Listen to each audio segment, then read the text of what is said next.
I am, out on the street, my head in my hands. I've got no plan, only to see you again.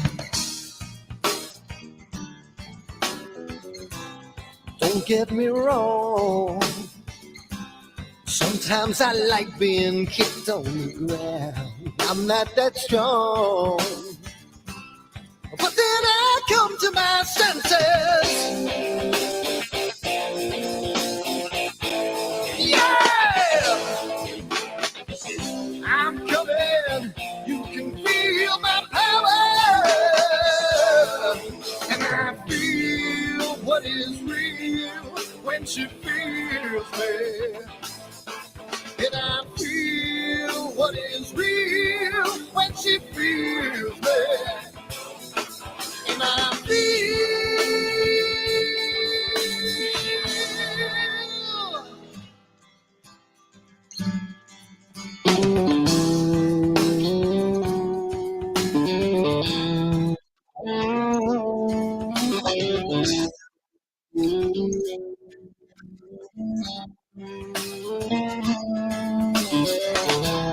don't be afraid. Don't do that man with the scar on his face. It's a charade. It's just the way you've been living.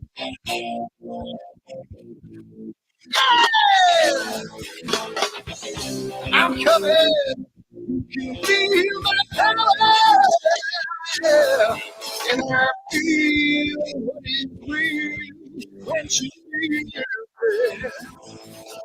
And I feel what is real when she feels it. Yeah. And I feel.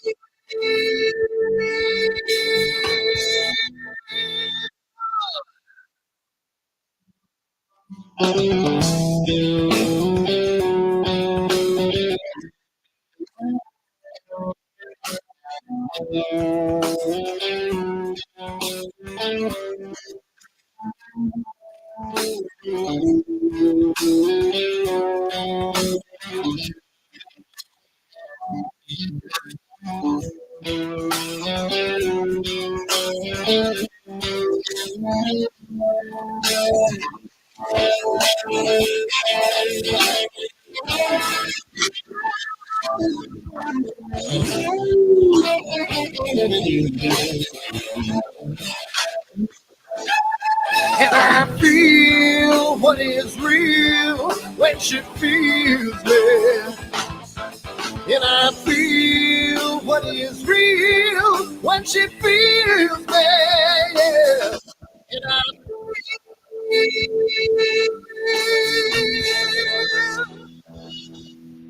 And I feel what is real when.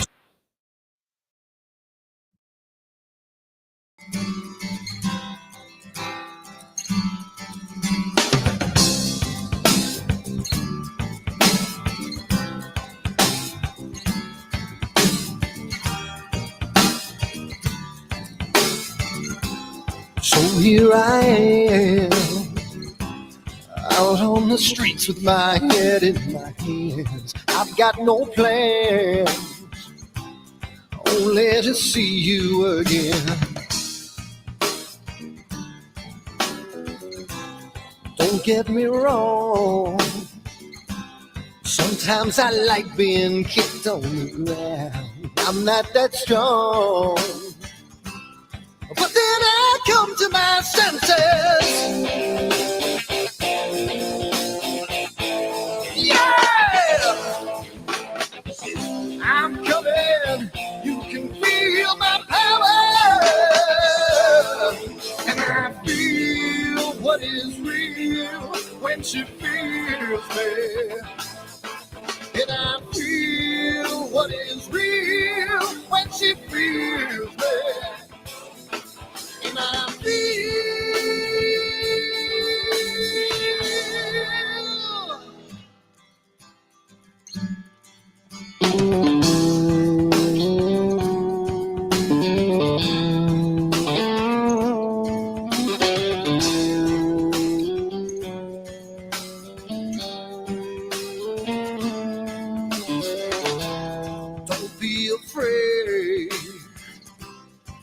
to that man with the scar on his face. It's a charade. It's just the way you've been living.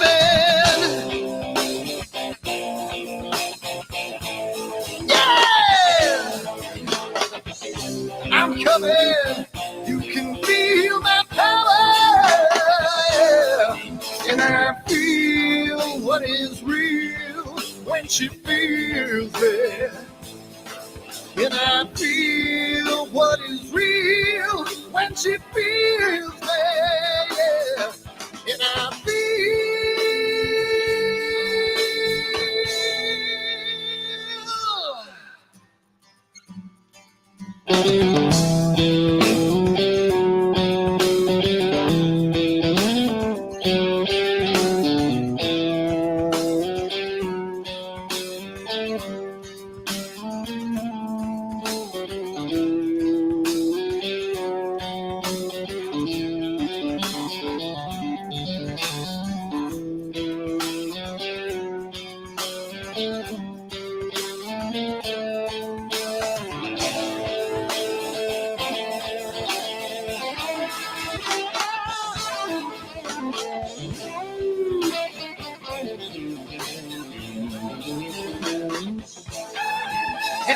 feel what is real when she feels me. And I feel what is real when she feels me. Yeah. And I feel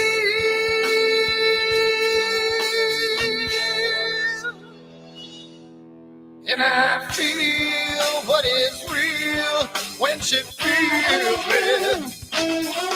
And I feel what is real when she feels me. Yeah. And I feel.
Hi everyone, Dan here, and I just wanted to put a little snippet about Astroworld and what we do because I want to start getting the word out because I think it's becoming more and more of a giant community, and I want to get the word out to some other people. So what we do at Astroworld is we hold astrophotography chats on Wednesdays at 9 p.m. and Fridays at 8 p.m. Eastern Time. And we just talk astrophotography. Wednesday's more of a techie kind of advanced intermediate, and Fridays is more of a newbie kind of thing. So if you want to check us out, and if you want to, hang out with some semi-decent people that like to go off the rails a little bit and have fun while they're doing it, come check us out at astroworldweb.com, and you can check out the schedule, and you can sign up for all the free giveaways that we do. We just gave away an Eagle 4 Pro, an Optilong filter kit, Charles Brackenstein's books, and a whole bunch of other stuff. So come to astroworldweb.com, hang out with us, have a good time, and as always, remember to keep imaging, keep educating, and clear skies. And I'll see you soon. Bye-bye.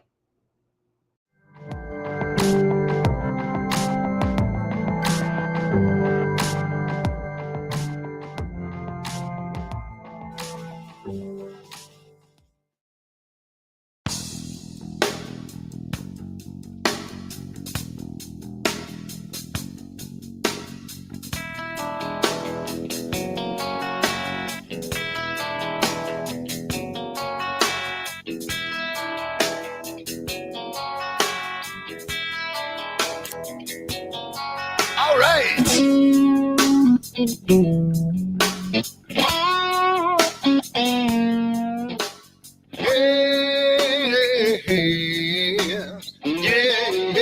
hey, where did my color go? Got your head in the sand.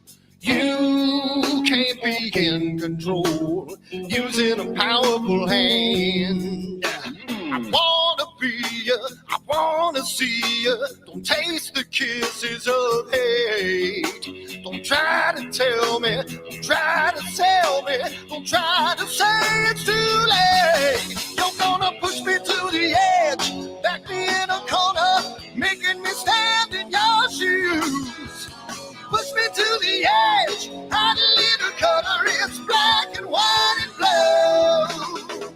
Black and white and blue, yeah. All right. Yeah.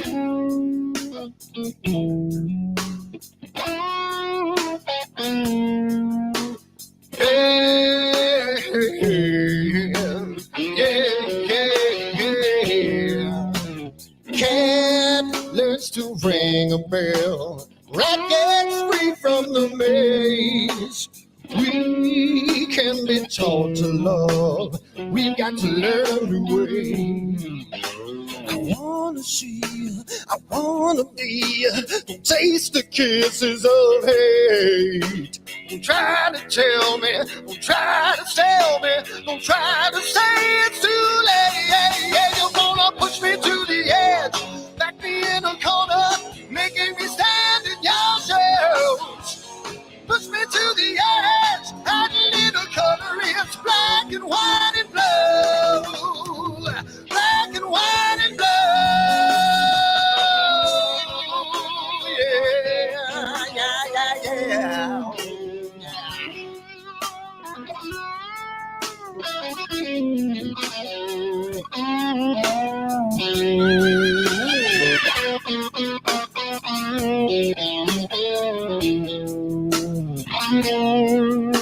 I wanna be, I wanna see, don't taste the kisses of hate. Don't try to tell me, don't try to sell me, don't try to say it's too late, late. Push me to the edge, back me in a corner, making me stand in your shoes.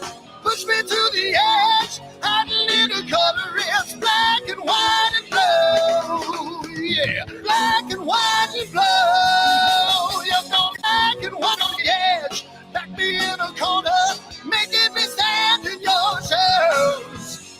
Push me to the edge, add a little color, it's black and white and blue. Black and white and blue.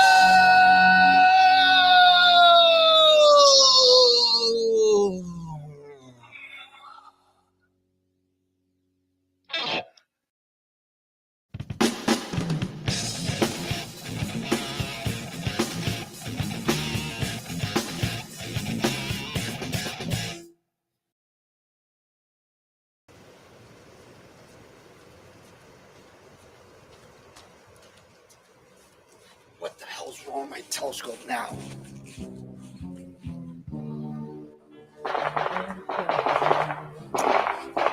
What's wrong with this thing?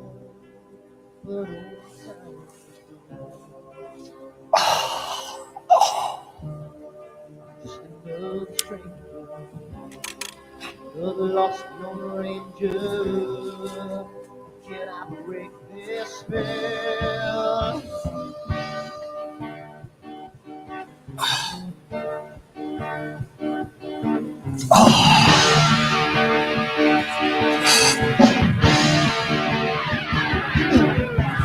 Do one thing right, do I make you do things wrong?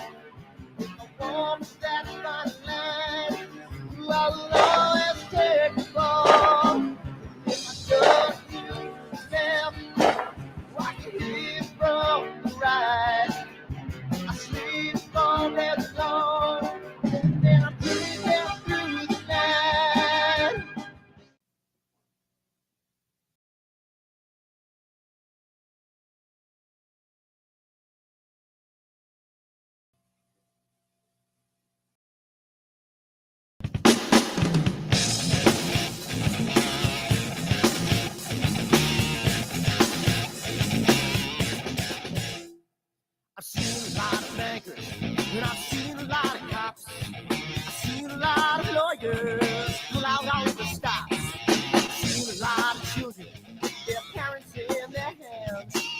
a lot of women refuse to understand.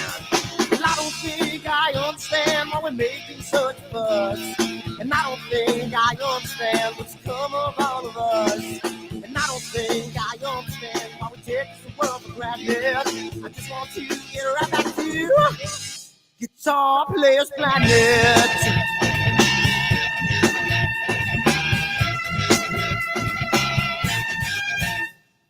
You see it in the papers, you read it every day. The riots and the fires going on in South LA. The muggers and the government, they're all wanting the same thing. They take all your money and whatever else spring. And I don't think I understand why we're making such a fuss. And I don't think I understand what's come of all of us. And I don't think I understand why we take this world for granted. I just want to get right back to Guitar Players Planet.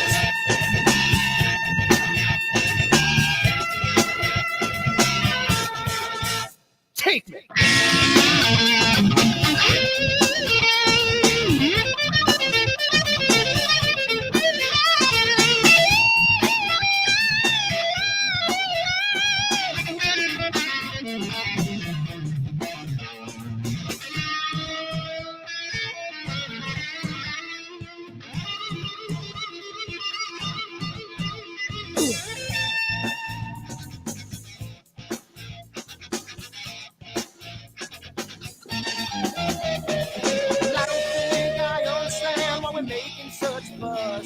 And I don't think I understand what's come of all of us.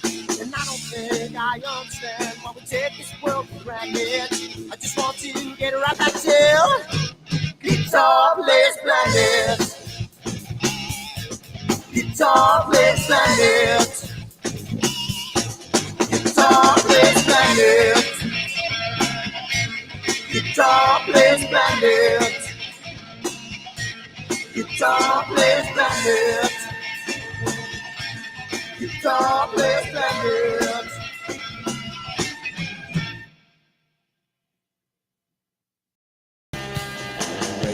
Solar eclipse. October, annular eclipse.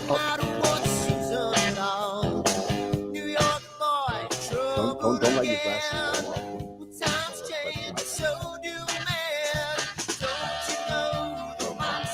You ready for the next solar eclipse? You ready for it? October 14th this year is an annular eclipse, followed by April, another total solar eclipse, and you create your own branded Astroworld telescope solar glass made by American Paper Optics today on the website, astroworldtelescope.com, or give me a call, 516-273-3771, and we can get you a set of 4 of these for $9.99. Come on down again, astroworldtelescope.com, and keep imaging as long as you don't have a solar shade on. Keep imaging.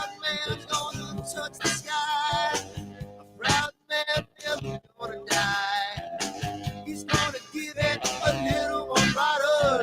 He's finally thrown away the bottle. Don't you know the monster has finally set me free?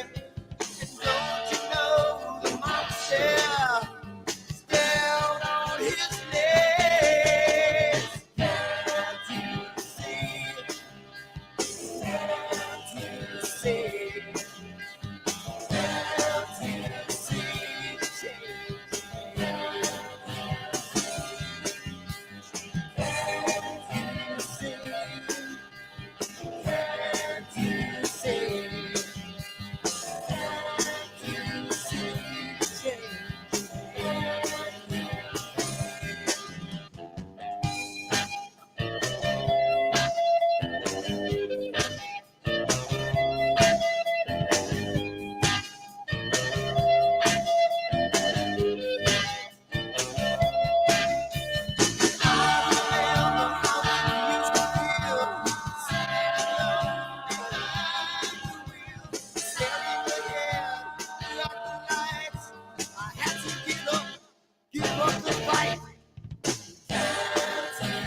say, can't you say the change you made?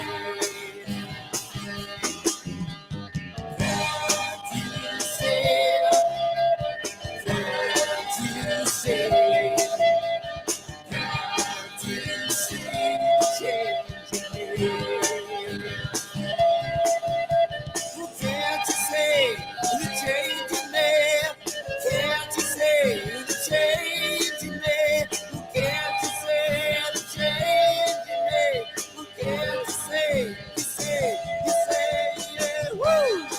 Can't you say, well, can't you say, can't you say the change you made?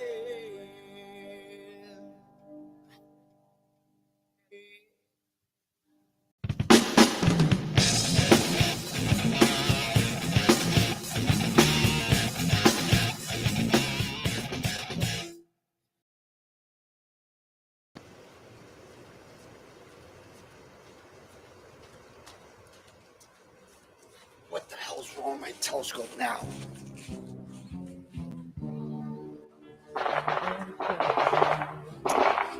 Damn, what's wrong with this thing?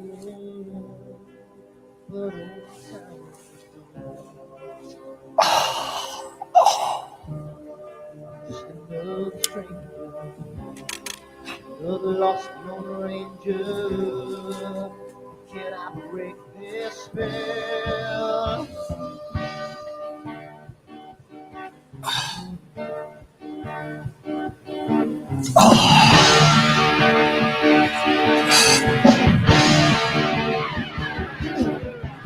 Do one thing right, do I make you do things wrong? If I want that fine line, I will always take the fall. If I just do left, watch it hit from the right. I sleep all day long, and I'm breathing through the night.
So here I am, out on the streets with my head in my hands. I've got no plans, only to see you again.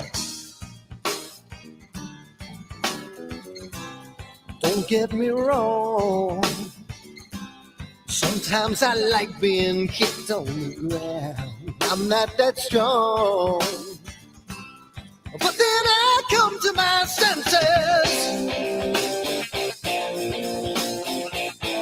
Yeah! I'm coming, you can feel my power. And I feel what is real when she feels me. And I feel what is real when she feels me. And I feel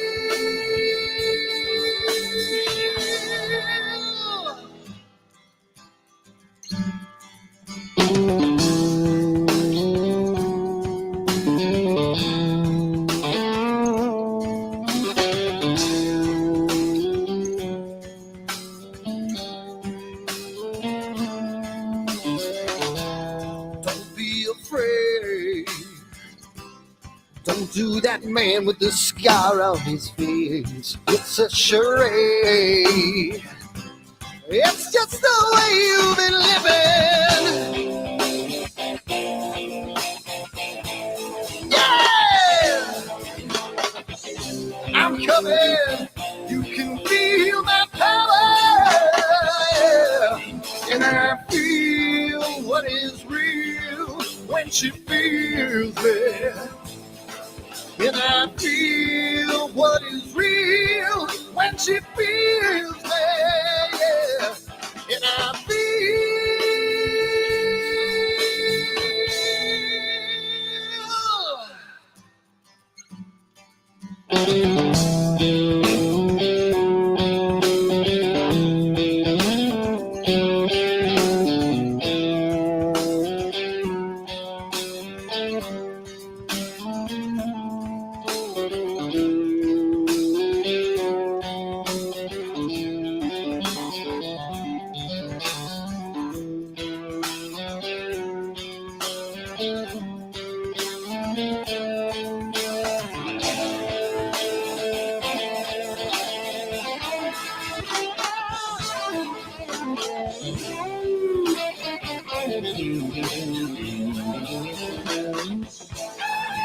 I feel what is real when she feels me.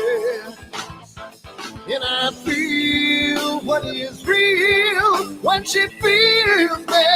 Yeah.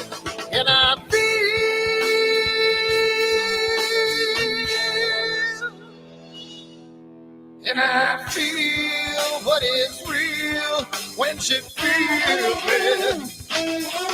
And I feel what is real when she feels me.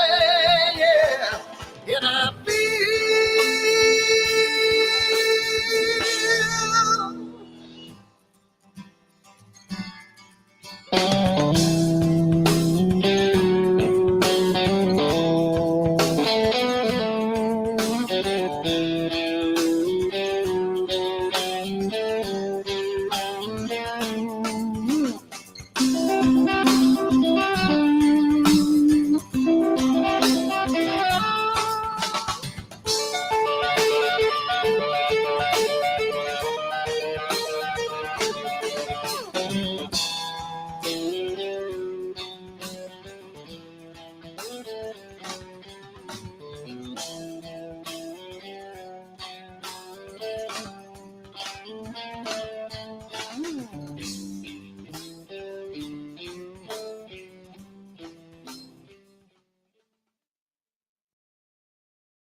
Hi everyone, Dan here, and I just wanted to put a little snippet about Astroworld and what we do because I want to start getting the word out because I think it's becoming more and more of a giant community, and I want to get the word out to some other people. So what we do at Astroworld is we hold astrophotography chats on Wednesdays at 9 p.m. and Fridays at 8 p.m. Eastern Time.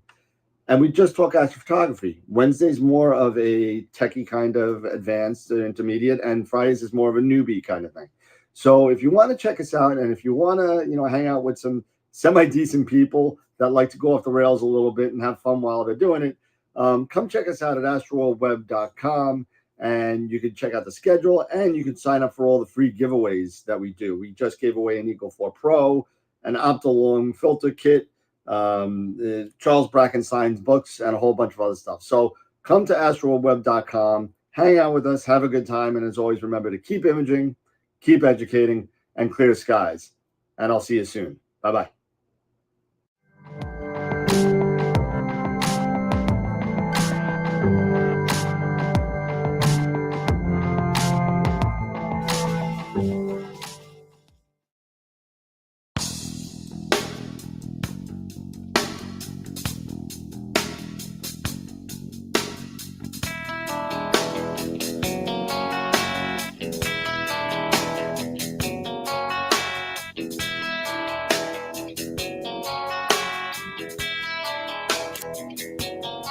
All right.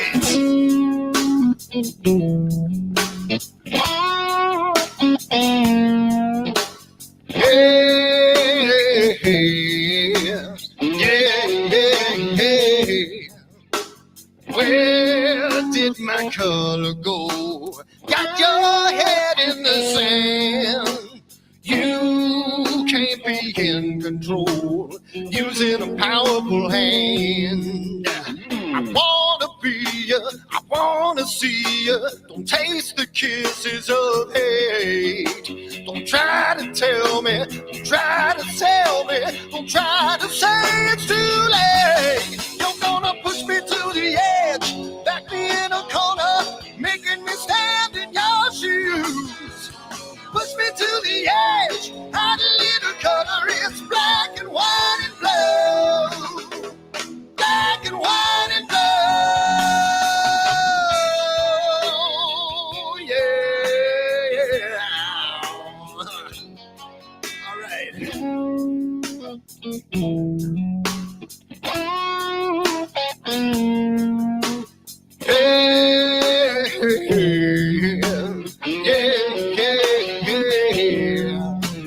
Cat learns to ring a bell. Rat gets free from the maze. We can be taught to love. We got to learn the way. I wanna see you, I wanna be you.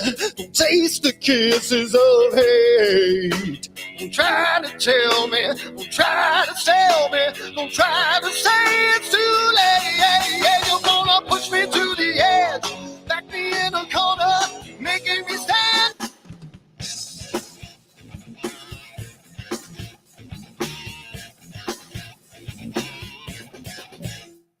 And it's good. It's good. Hello, party people. Another Friday night. We be here again, and we got Sean with us. And Sean, it seems like God, it seems I haven't seen you in like 2 days or so. 2 days.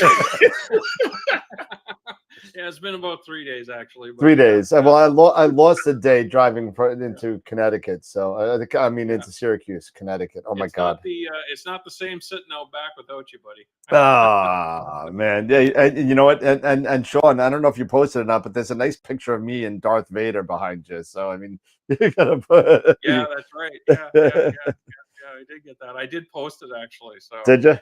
Cool. yeah, I put it on the Astroworld Facebook. Nice. Oh yeah, that's right. They said we were gonna have a Darth level on Patreon. Yeah, that's right. Yeah. Then again, you know, I know I said thank you when Ron was on the show the other night. I can't thank you and Trish enough for your hospitality up there. It was really cool hanging out. For sure. Yeah, no, we really enjoyed having you. It was fantastic. Had a great time in that, and really enjoyed hanging out and being able to image with you and whatnot. And even though we had a bad experience with the Airbnb. Yeah, so I think I'm gonna save that for the Patreon members a little bit, because it's a little bit. I think it might be even like horrible to put that on YouTube. I think they might do something, but especially with the naked baby thing. And if you want to know what that's all about, in your room, that was pretty crazy. That was weird. Yeah, very. I was just glad that I got my refund too. That's all. I had to get MasterCard involved in order to get that refund, but they actually took the listing off.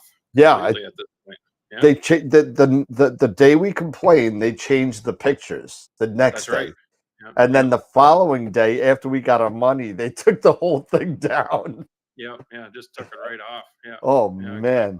I don't know if they did it or if Airbnb did it, but someone took it down. So either way, I am so glad that we were the conduits. Yes. Yeah. That took this place down, that nobody else has to go there ever again. Actually, you know what's really funny is when I was talking to MasterCard, the lady on customer support that I was talking to, she had a very similar experience to mine with regards to Airbnb. So she was more than helpful in getting the dispute thing started and whatnot. Yeah. So yeah, but that was pretty crazy. That was like. I don't even know how to describe that. Oh my God. Well, just so if anybody doesn't follow what we were doing and everything, or the postings and stuff, I booked this Airbnb for 4 nights. Sean booked it for 3 nights. out of the 4 nights, actually, let's add it up. Out of the 7 booked nights, we stayed a combined 8 hours. Yeah, we were there. The both of us were there only 4.5 hours, basically. Oh, It was man. actually, it was funny because it was 10:30 in the morning. We got there about 7:30 or so, and it was about 10 or 10:30 in the morning, and I was still awake. I posted something, I can't remember where to, but Dan Yep. replied to me, and I realized he was up. So I texted him. I said, "Are you awake?"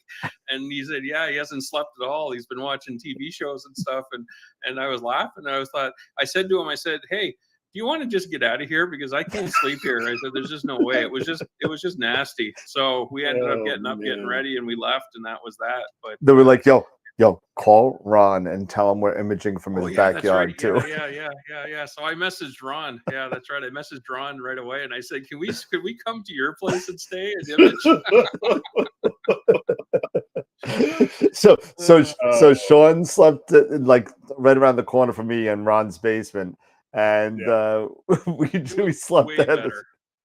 Way better. It was so much better. You know, Gail had the bed done up so nice and everything and whatnot. It was just fantastic. Yeah, I really appreciate Ron, taking us in as he did. Who like the what is it? The prodigal son, returns. Yeah.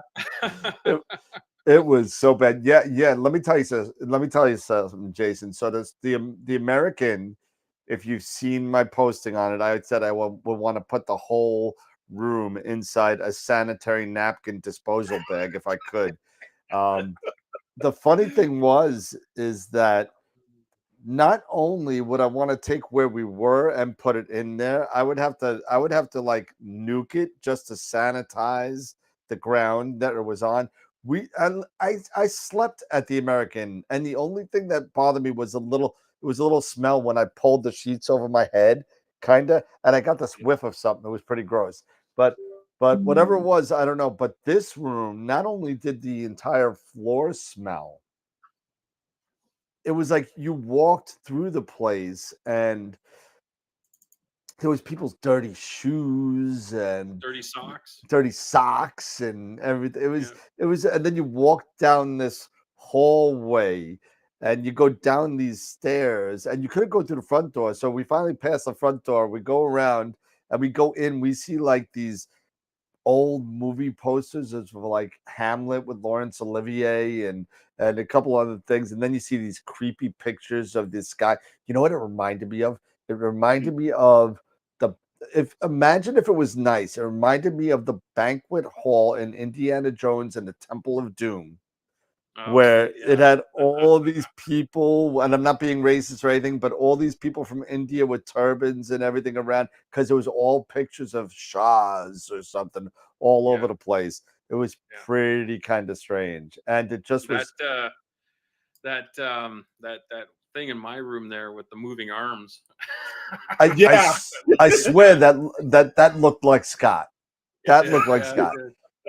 It totally did. I was like, Scott, we miss you. I hope you're watching, but I'm still laugh. I still tell. I told Trish. I said how I was sitting in the chair in my room, and you sat on my bed and went, "Holy crap! You're sleeping on a Klingon bed." It was that bad. It was like a platform. Like he might as well put a sheet over a dining room table and had me sleep on it because that's what it was like. It was crazy. It was horrible. It was horrible. Man. It was so bad. The best. It's pretty sad when the best part is the washroom. That was the only clean part of the place. That was it. It was the only clean part. That's right. It was so bad. And somebody said you should have had video. I do have video, Corn. I'll share it with you. I have video of it. It's pretty scary. There is video. Yeah. That's what we used actually to get our refund. Yeah. Yep. It was actually good that you took that video, Dan, because without it, we might have been screwed. So. Oh no, this was. I wish I could have been like, was it like a 4D video so I could capture the smell of the place? Yeah. Well, that's what I said when I was talking to Airbnb. I said the only thing you can't see in this video is the smell. It was so disturbing. It was disturbing. It Oh, was, man. but anyways, Tandem. that's behind us. So Yes. we know better next time. Yes. Yes, Yes. and in all fairness, I know that you know, a lot of people that I know have used Airbnbs and said good things. However, Yeah. after talking to them a little bit more, they kept on saying, make sure you go to a super host when you're on Airbnb. And I guess there is a level of hosts as you go based on the Yeah. ratings you have, and the super hosts are the ones that are literally certified by Airbnb to be a host. So Yeah, 'cause that's where when I went to New Mexico a few years back, remember, I stayed at an Airbnb and it was a super host and it was yeah. fantastic. So next time we go to a super host, I didn't know it. I mean, this is Sean and mine first time ever Yeah, I using had no clue. It was my first time Airbnb, so using it. we had no idea. But now we know. So next time we do super hosts and then pay an extra whatever $50 or whatever. And Mhm. yeah. Well, Corin threw out the first question. It looks like about a new mount for Eric. Did you make a decision yet? Dum, dum, dum. Nope. But Leaning towards. I'm Is kind it of going to be still. a? I'm leaning. It's going to be. I'm going Ioptron with the. Is it going to be harmonic? Yeah. Yeah, I was thinking the 69, the harmonic Okay. 69. It's 69. they. Yeah, I know, right? And there, it's on. I guess it's on. You just walk into that one, Sorry. right? When they why didn't they just name it? You know, like just up, name it the 70, just round up. No, they couldn't even Yeah, I done know, right? 68, you know, because if they Or couldn't do 68 60, or they something. couldn't do 70 because then it would be false advertising. So They did, 68 at least. 68, you know, In all fairness, they probably don't know what 69 means in North America. You know what I they mean? probably One of those don't, things. but it's just funny. Unbelievable. Unbelievable. So But yeah, it's that's between the what I'm 69 and the Pegasus though, right? no, I think Oh, Pegasus dropped off. Ah. yeah, I think Okay. it's like I was telling you before. I think it was either going to be the 43. Oh, so you Yeah, totally Tron staying. Yeah, 43. all right. Or the because at least this way I can use my existing pier or my tri pier when I'm traveling without having to buy any mods or buy any Gotcha. extra Buy a new adapters. plate or whatever. Yep. So that's the reason why. No, Ioptron's a great choice. As a matter of fact, Eric, as a matter of fact, Sean and I, when we were in our freezing, dying, breath seeing, Soul sucking. I swear, and I need to talk to a couple of friends of mine, but you know, I think Sean and I are on the same page with this. But I think we are at the age now where standing around in a field, freezing your what's this off, and you can't leave or go to bed or anything. Yeah.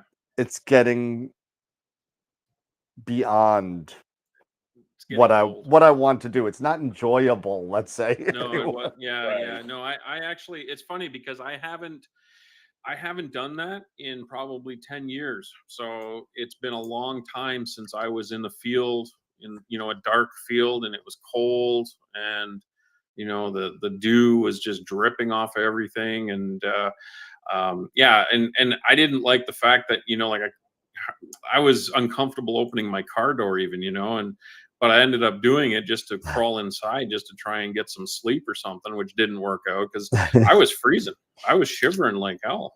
I felt bad. I figured I thought you were sleeping because I heard snoring coming from your snoring. Yeah, I direction. know. No, it was the other guy that was a tent over from us that was snoring. I could hear him too. So I texted Sean at like, I don't know, it was like 3 o'clock in the morning or something. I said, dude, I figured out how to open up my car door and turn on the car without turning on the lights. I have heat. Come on over. So yeah, I guess he didn't feel it or whatever. So he stayed there. My phone was in my pocket. I didn't even know that you had messaged. Actually. So then I opened the door and I went to go outside and I hear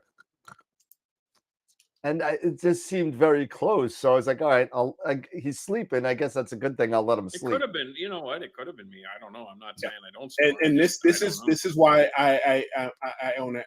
I own a fifth wheel. This is why I own a trailer, because I'm not going through that stuff, dude. Yeah, I don't care. I don't care. Well, there was Dave there from Quebec. He had rented a trailer, and it had a shower and everything in it, and you know, heating, cooling, the whole shebang. So absolutely. And they came and set it up. They brought it out, set it up for him, everything. You know, all he had to do was basically open the door and walk inside. So that's the way to do it. I think, you know, if I do it again, that's probably the way I'll do it. But to be honest with you, I'll probably just go during the day for the events and stuff, and chit chat with people, and then, you know, hang out at Ron's or something, and you know, do some imaging there, and you know, we can drink and have some pizza and go to bed. Yeah, that's what, you know, when I go to the Illinois Dark Skies Star Party this October, it's going to be like mid-October, so the temperature's going to start dropping, but it's still going to be it should still be relatively nice. And yeah, I'm going to take the camper there. I'll probably just go for, you know, and just do this like you guys were saying, you know, go during the day, checking things out, you know, but I'll do like all my imaging back at my camper, you know, and I'll just shoot from there, well, right there next to the camper, so it'd make it a little bit easier for me too. You know, yeah, but the mount is gonna come, but also that my AVX, I got to send that off. Probably send that off now if I want to keep it. Damn dogs. I love my dogs. Speaking of mounts and stuff, you know, I gotta really give a shout out to Ioptron with the HEM15, the hybrid harmonic. I was using that at Starfest, and it performed really well. It tracked fantastic. It responded to auto guiding fantastic. I didn't even have it balanced properly just because of where I had to place the Pegasus power box. It was actually imbalanced in the deck, and it still performed really, really well. I was really impressed with it. So, and it's so lightweight. Like I just pick up my whole, like I had the Starfield Optics 60Q astrograph and the HEM15. I could just pick that up with one hand basically and carry it around wherever I wanted to. It was very lightweight, but so capable. I was really, really impressed with it, and the build quality on it is really fantastic. The only thing I would suggest is, well, they need to improve the iPolar. The iPolar, that was a nightmare trying to use. I had the iPolar version. I didn't use it. I used SharpCap to do the polar alignment. Thanks to Ron and Dan, they suggested I just go that route. And I had bought it actually. I had bought the pro license for SharpCap when I was at Ron's house before we went up on Friday. But yeah, you know, you could get away with buying the non iPolar version of that mount, save a few bucks, and just do a 3-point, or you know, whatever you want to call it, with Nina 3-point alignment, or do the SharpCap polar alignment. And I wasn't like excellent in polar alignment. I was good, you know, polar alignment. It was, you know, it was all right, and it still really did a good job. So you know, big shout out to Optron for that mount. I think it's a really good quality mount that can be really, really useful for travel purposes, mobile purposes, like we were doing that night. Yeah, it's super light. And again, you know, what was it? It's a 15-pound or 17-pound or 18 pounds, 8 kilograms. Yeah, 8.2 kilograms or 18 pounds is what it can hold without a counterweight. 27 pounds with a counterweight. So there you go. I mean, not bad. And it weighs less than 5 pounds. The thing is, like I said, you pick it up with one arm basically, like just you know, the whole thing, tripod and everything on the shoulder. It's like, everything just right over your shoulder, away you go. But and it slewed really fast too. I like the slewing on it, quiet, and it slewed really fast. It was nice. Once we got past the plate solving problem, of course, which only took 3.5 hours. So it turns out with that was the That was the L Extreme hiding all the stars. That was So it was the L Ultimate. Ultimate. The Sorry. 3 nanometer. Yeah, that was hiding it. Yeah, it just wasn't getting enough stars. So we battled with that. Dan was trying to help me and stuff. I was just banging my head against the wall. I couldn't figure out why this thing wouldn't plate solve.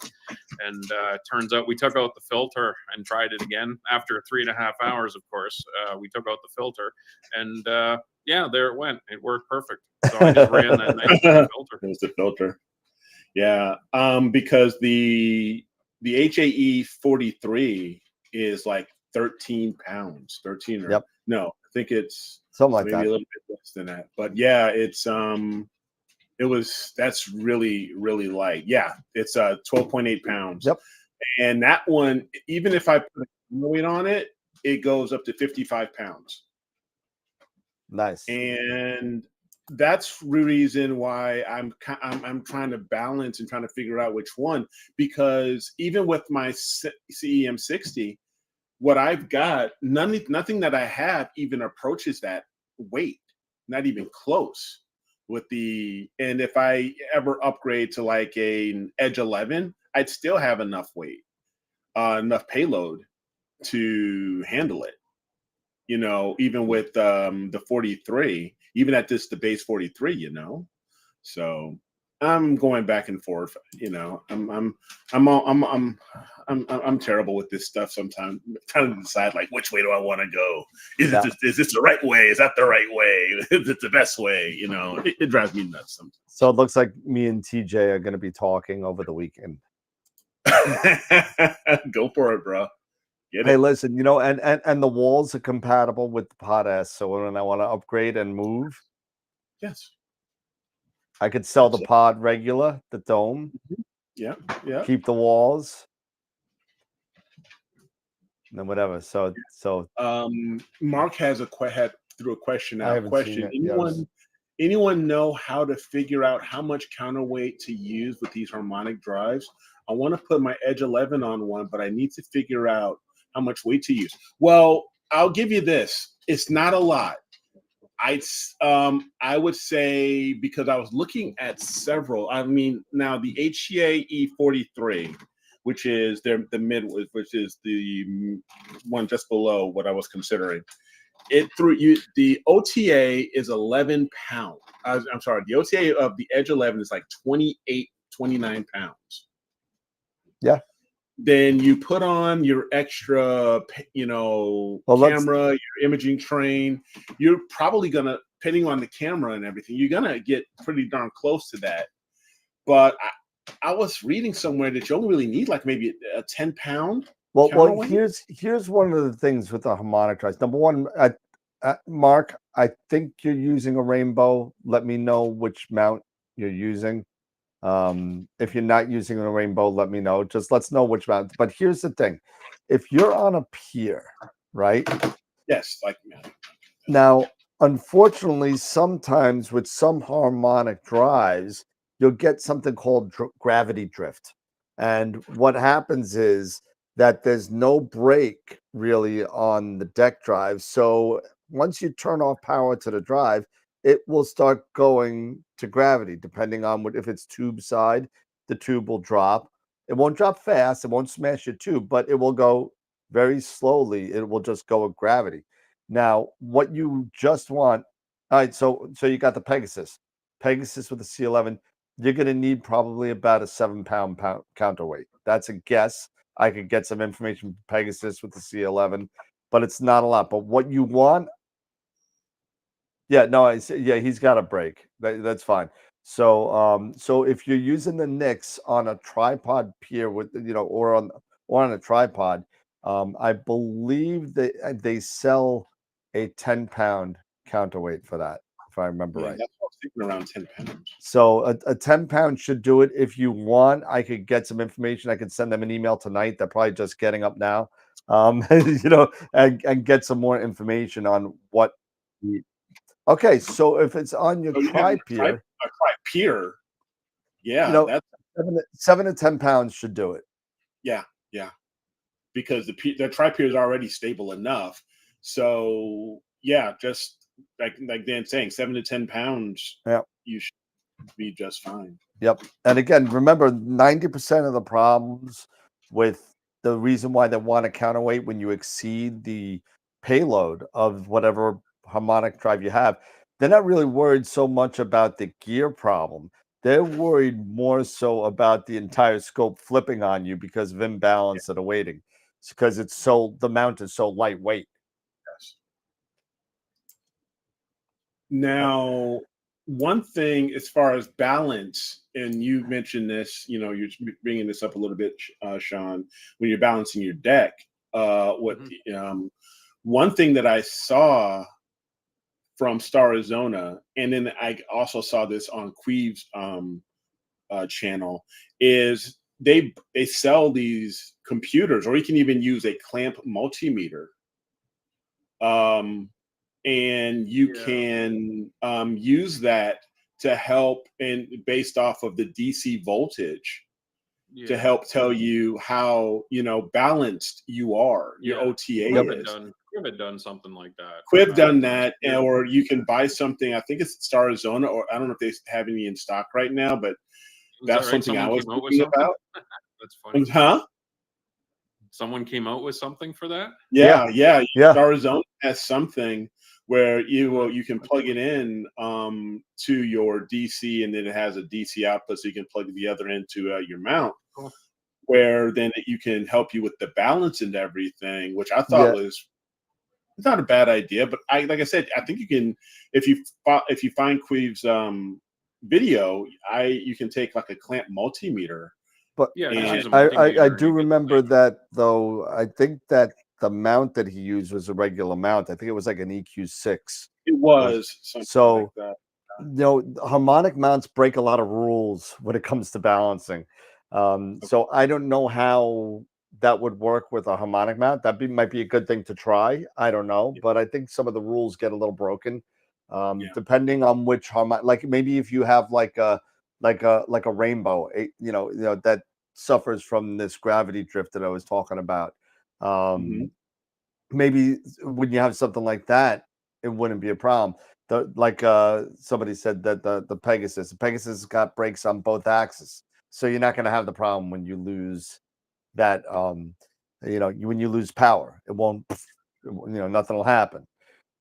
But both Star Lantern and Mark just mentioned that it's mainly for EQ. Thank you guys, appreciate it. So okay, so that's good to know. So I guess for me, when I was saying about the imbalance and stuff, because the HEM15 is a hybrid, so it's the RA that's the strain wave. It's the deck is a belt driven. So I was actually really impressed at the capability with it being imbalanced as it was. It wasn't a minor imbalance. It's fairly significant, but it still performed really well. Held its own. So.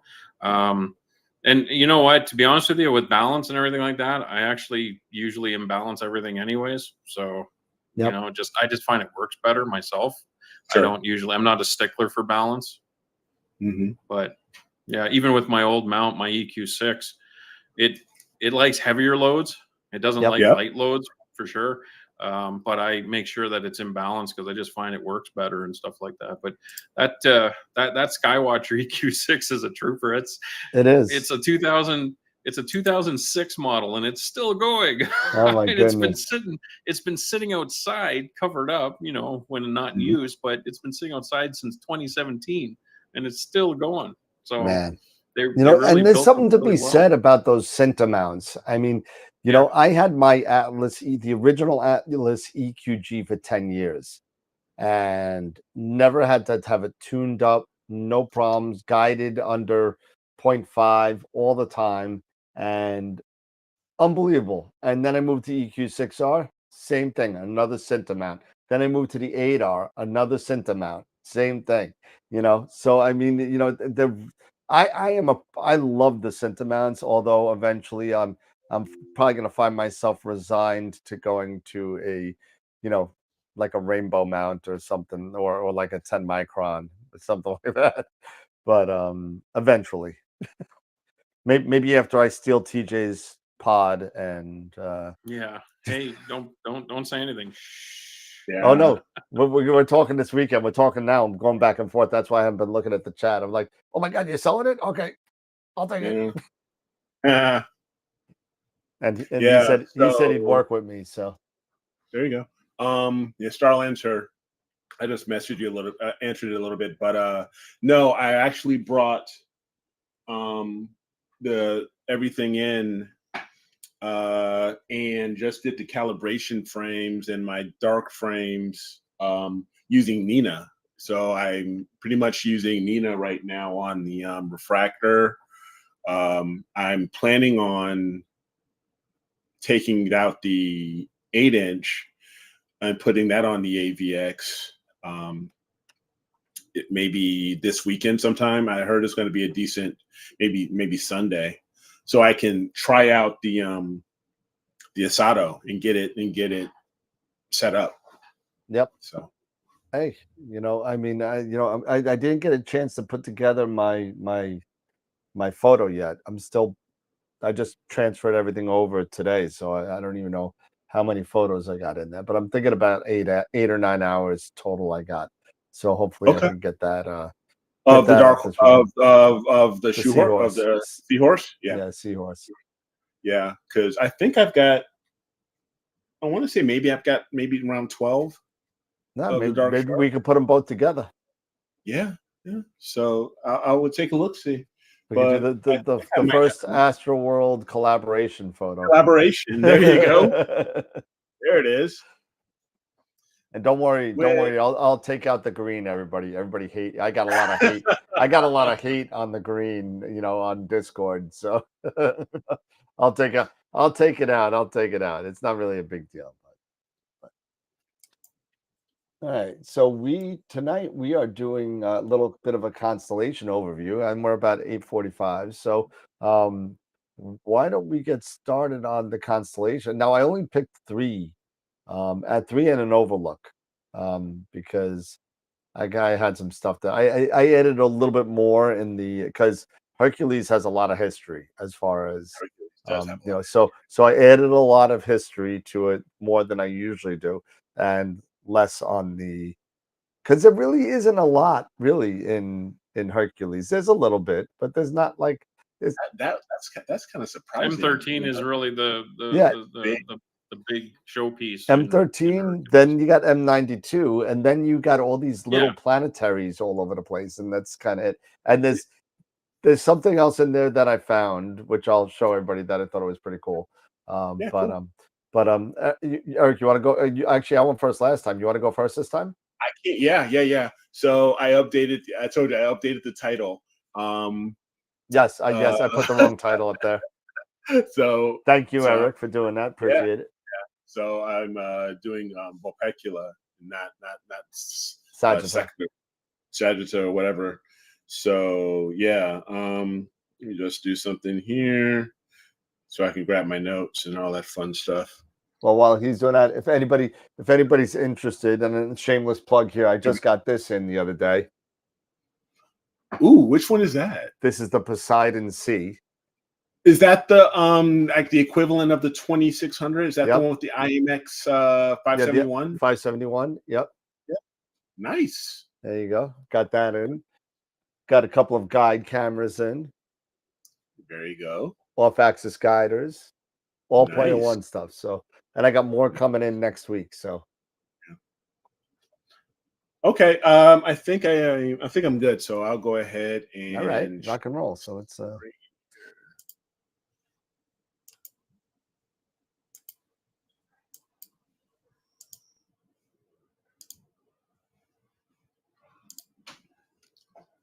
all right. So excuse me. Let me just grab some water here.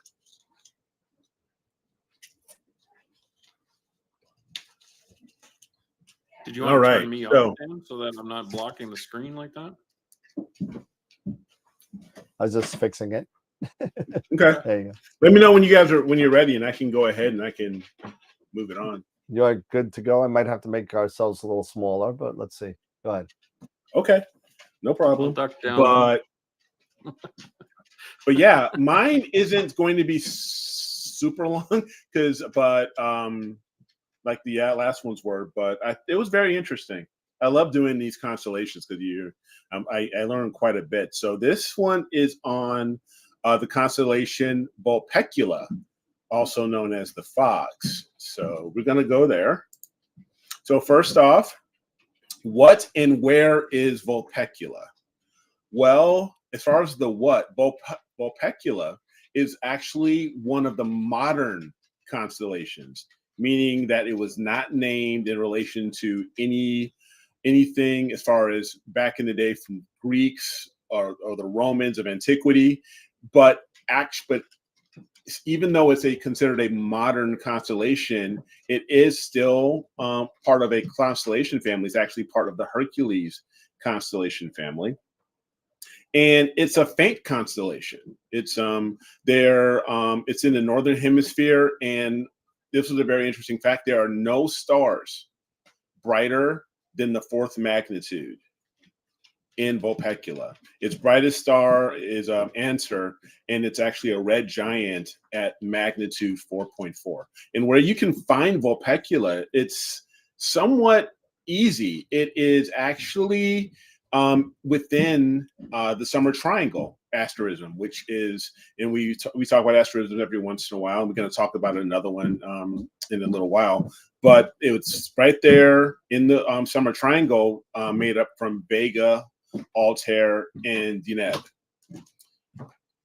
And of the 88 constellations in the night sky, it is on the slightly smaller side. It is ranked 55th as far as size. It spans 268 degrees.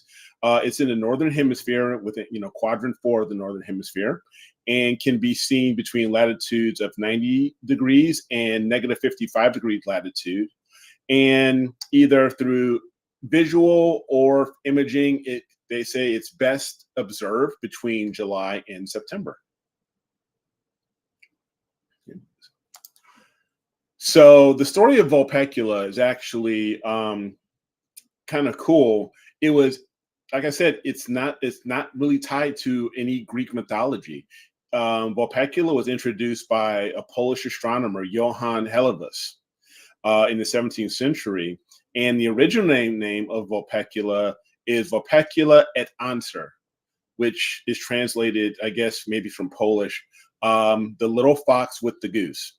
So according to the astronomer Hevelius, the constellation depicts a fox carrying a goose in its jaws, and his correlation to try to tie it to Greek mythology, he says that the goose, the fox, was carrying the goose in its jaws to Cerberus, which was another constellation that Hevelius named based off of the three-headed dog that guards the underworld.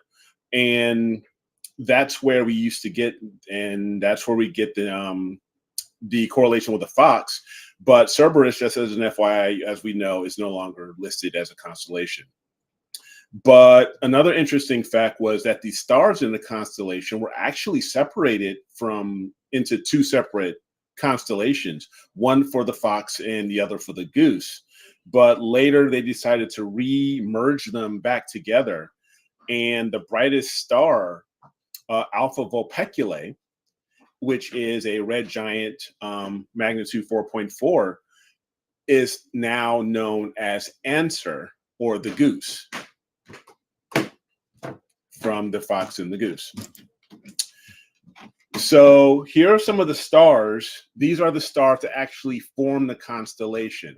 There are 5 stars that actually form the constellation itself, Alpha Vulpeculae, and according to the IAU, which gives all the abbreviations for the stars and stuff like that, its abbreviation is VUL for Vulpecula.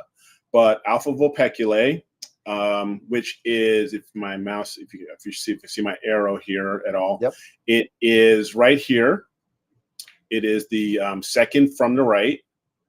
Then you have 23 Vulpeculae, which is at the very tail end.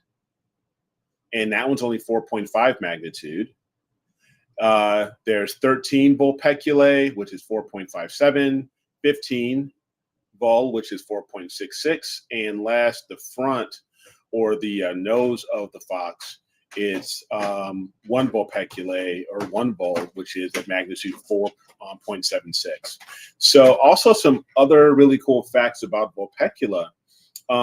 There are 5 stars that are known to have planets orbiting there's those areas, those solar systems. And also the first pulsar that was ever discovered was in Vulpecula. It was in 1967. It was pulsar B1919 plus 21. And that is basically the pulsar, and the 1919 is the declination, and the 21 is the right ascension. And it was actually discovered by Jocelyn Bell Burnell, who's a British astrophysicist, and Anthony Hewish, who was working with her on her thesis. And they actually discovered the pulsar, and it was making the pulse noises. And they actually thought originally that it was they were getting information or trying to be communicated to by an extraterrestrial civilization. So that was kind of cool to think, you know, hey, you ET was trying to phone them. So that was pretty cool. And they actually won the Nobel Peace Prize, not the Peace Prize, but the Nobel Prize in physics for their discovery. So that was really, really cool. So here are some of the deep sky objects in Vulpecula. Of course, probably one of the most well-known one of the most is Messier 27. And this is credited to Jeko Jekov I pulled this from Astrobin.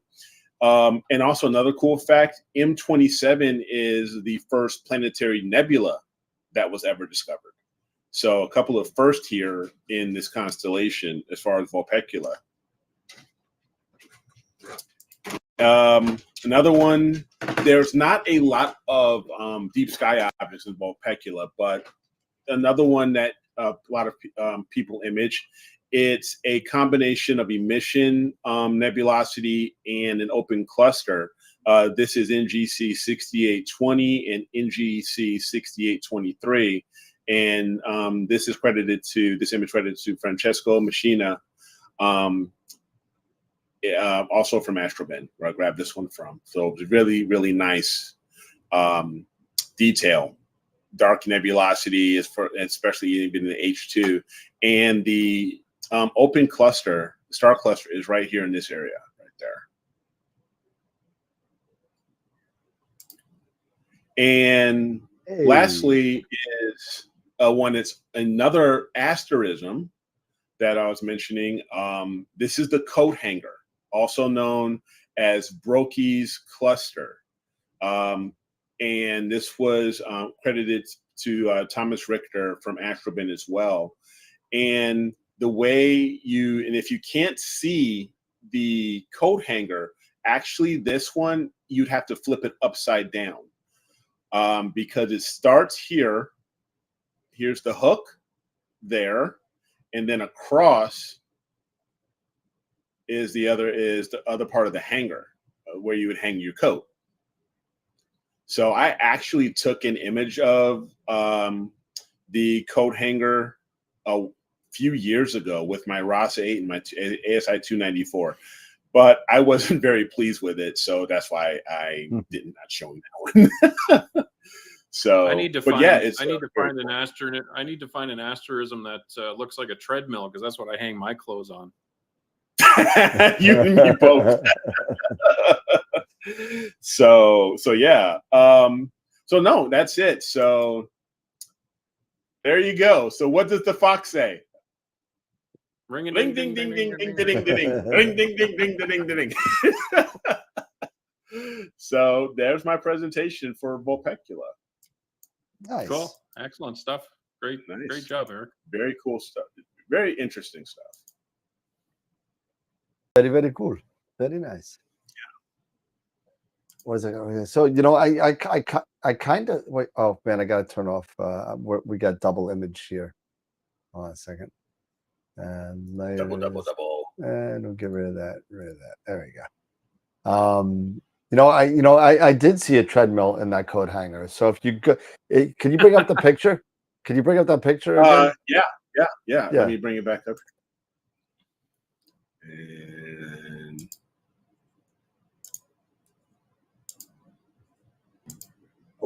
there you go.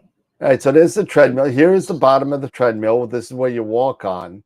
And then these 4 stars here at the bottom represent Sean after he passes out on the floor using the treadmill. Oh yeah, there's the treadmill right there.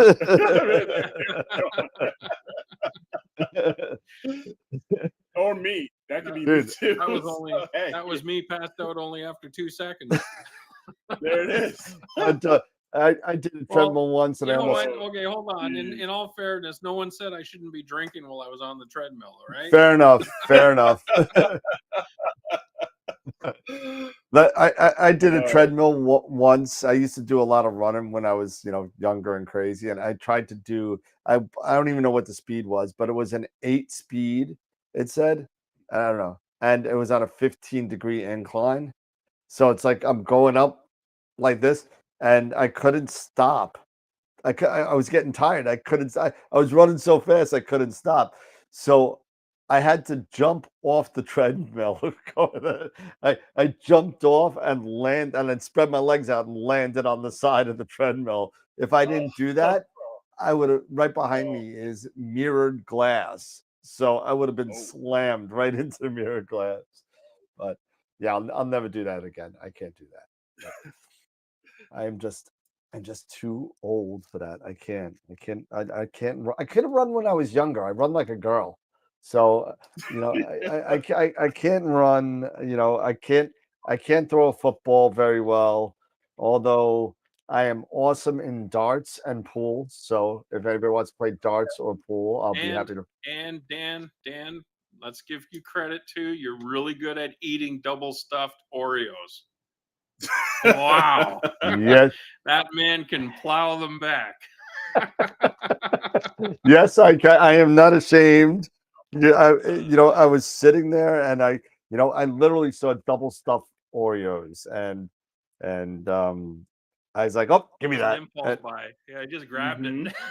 Just grabbed it. And it was like that was in Walmart, wasn't it? We were watching the 5 that were left in the bag that I took home with me were gone like within 5 minutes of being in the car. I bet. What do we got here? That's awesome. Yeah, no, yeah. So I'm sitting there, and Trish had 1 or 2, and I think Sean had 1 or 2. Other than that, I went through that whole bag. Jeez. Yeah, Josh he's giving out some info here. Definitely wear the safety clip, y'all. For sure. Wear the safety clip on your treadmills. Yeah, a lot of Long Islanders do play softball, but I never figured out how to play arc softball. I struck out constantly. Really? Slow pitch arc? Yep. Can't do it. Can't do get it, huh? Nope. I just can't get it up. I can't. I'm not touching that one, dude. Oh, wow. Lord. Yeah, no. Yeah, we'll just let that one go. Dude, we are a family show here. That almost tops Eric last week. Yeah, we won't say what Eric said. Please don't. It was you know what? I play golf. I like to play golf. These I don't play as enough as I used to. I used to play twice a week, and I used to be in the low 90s, and I was happy with that. Other than that, softball was not my thing. Football, I will get crushed by anybody. Oh man, I did all the cool sports that you didn't have to move, like darts, pool, and golf. You don't have to move. You don't have to run. No. You walk. I don't know. Whatever. Anyway. That was I'm going through my my new Star Wars cards that just came to me. So Ahsoka. Ahsoka. I didn't watch it yet. I So. haven't watched it either. Actually, I All right, want to cool. watch it tonight. I want to watch at least the first episode. It was a 2-episode, wasn't it? There was 2. Yes, 2 episodes. Yeah. And Yeah, then so number I'll 3 will wait be for a couple of weeks to get ahead. I can't do week to week. I can't. I forget. My memory is so shot as it is. I will forget what happened in the first 2 episodes by the time the third one comes out. I'll wait. I need to binge things at this point because either that or start taking Prevagen. Here's some quick advice. You don't necessarily need to do it, but I would recommend watch Rebels before you watch Ahsoka. I'm in the middle of the Clone Wars right now. Okay. So I'm watching it in order a little bit. Gotcha. So I want to see that. I'll see Bad Batch and Visions. I'll watch the cartoons. I don't mind doing that. I like the lore of Star Wars, so I think it's cool. But anyway, it's 9 o'clock. I guess I'll start mine. I guess we'll do that, and then we need to talk about. Everybody, is Picture of the Week up? Let me double check. I got to go over. Let's get over to the website. Do a quick plug to Picture of the Week. Yep, absolutely. You got till 9:30. You have until 9:30 to cast your vote. Oh yeah. Picture of the Week is up. Yeah, it's got to be up. Yeah. It's Friday. I thought it was Wednesday. Nope, it's up. No, I just don't have it up on my screen. Is all. Yeah, no, that's fine. All right. So first things first. We're gonna do.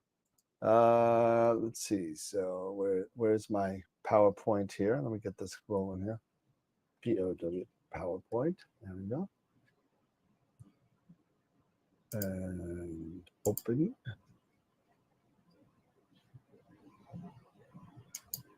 Hercules. There we go. And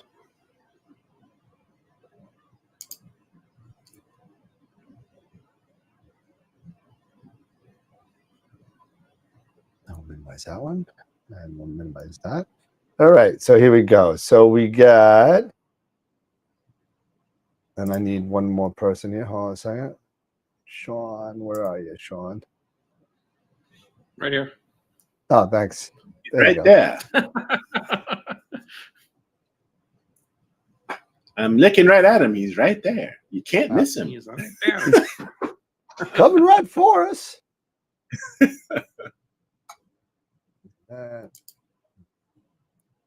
And you don't need to see it. So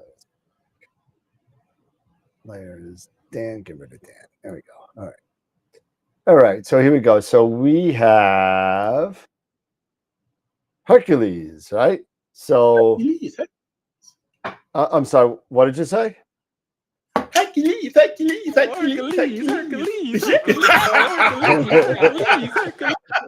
That's it. Excellent. Did you guys talk about that and stage that? I told him I was going to do it, but he didn't think I'd do it. But yeah, I did it. I don't think you do it either, but he did. Awesome. I did it. I done did it. Done did it.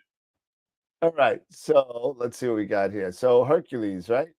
So Hercules has a lot of history, and I thought that I always knew that there was a lot of history in it, but and if you want to know more, please go to the web and look at it all. If I went through all the labors of Hercules, it would take literally the rest of the show.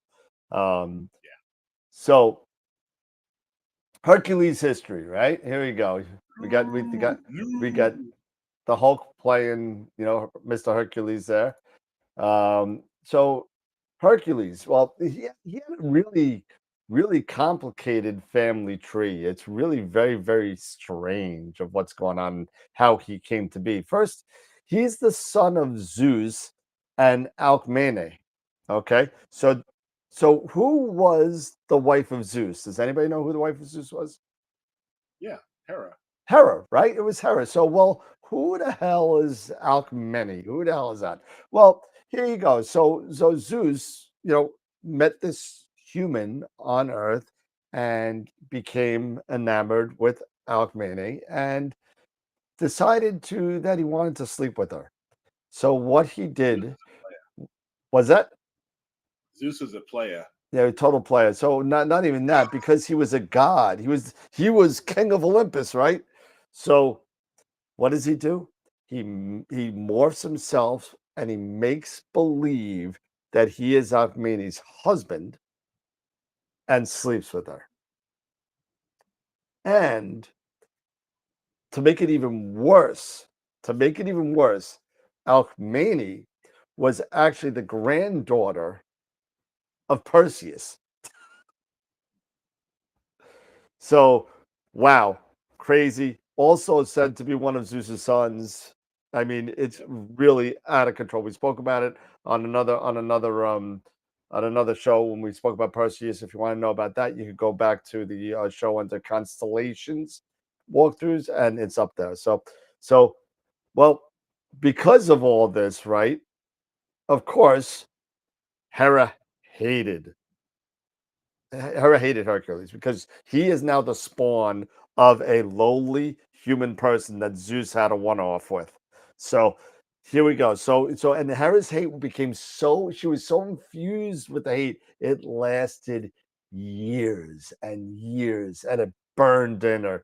So she put him through so much garbage. It was incredible. So you know what he says? He says, you know what? Screw all this. I'm going to Thebes. I'm going to get away from everybody and I'm going to Thebes and I'm going to, live a normal life and I'm going to have a family and children and just live my life. And he does. Well, for a time, For a while. for a little bit. Now, I'm going to put my own little spin on this little because that's what I do. But Hera's like, well, you know what? Why is he having such a good time? He's a spawn of my, it's ridiculous. He's like, whatever. So I'm going to make him go crazy just for a little bit. And what I'm going to do is I'm going to make him kill his wife and his kids. And that's what he does. He kills his wife and his kids. And when he comes up out of this temporary insanity that was infused upon him by Hera, he wakes up and he is distraught with guilt and he was just so crazy. He was going nuts. He actually takes off yet again, right?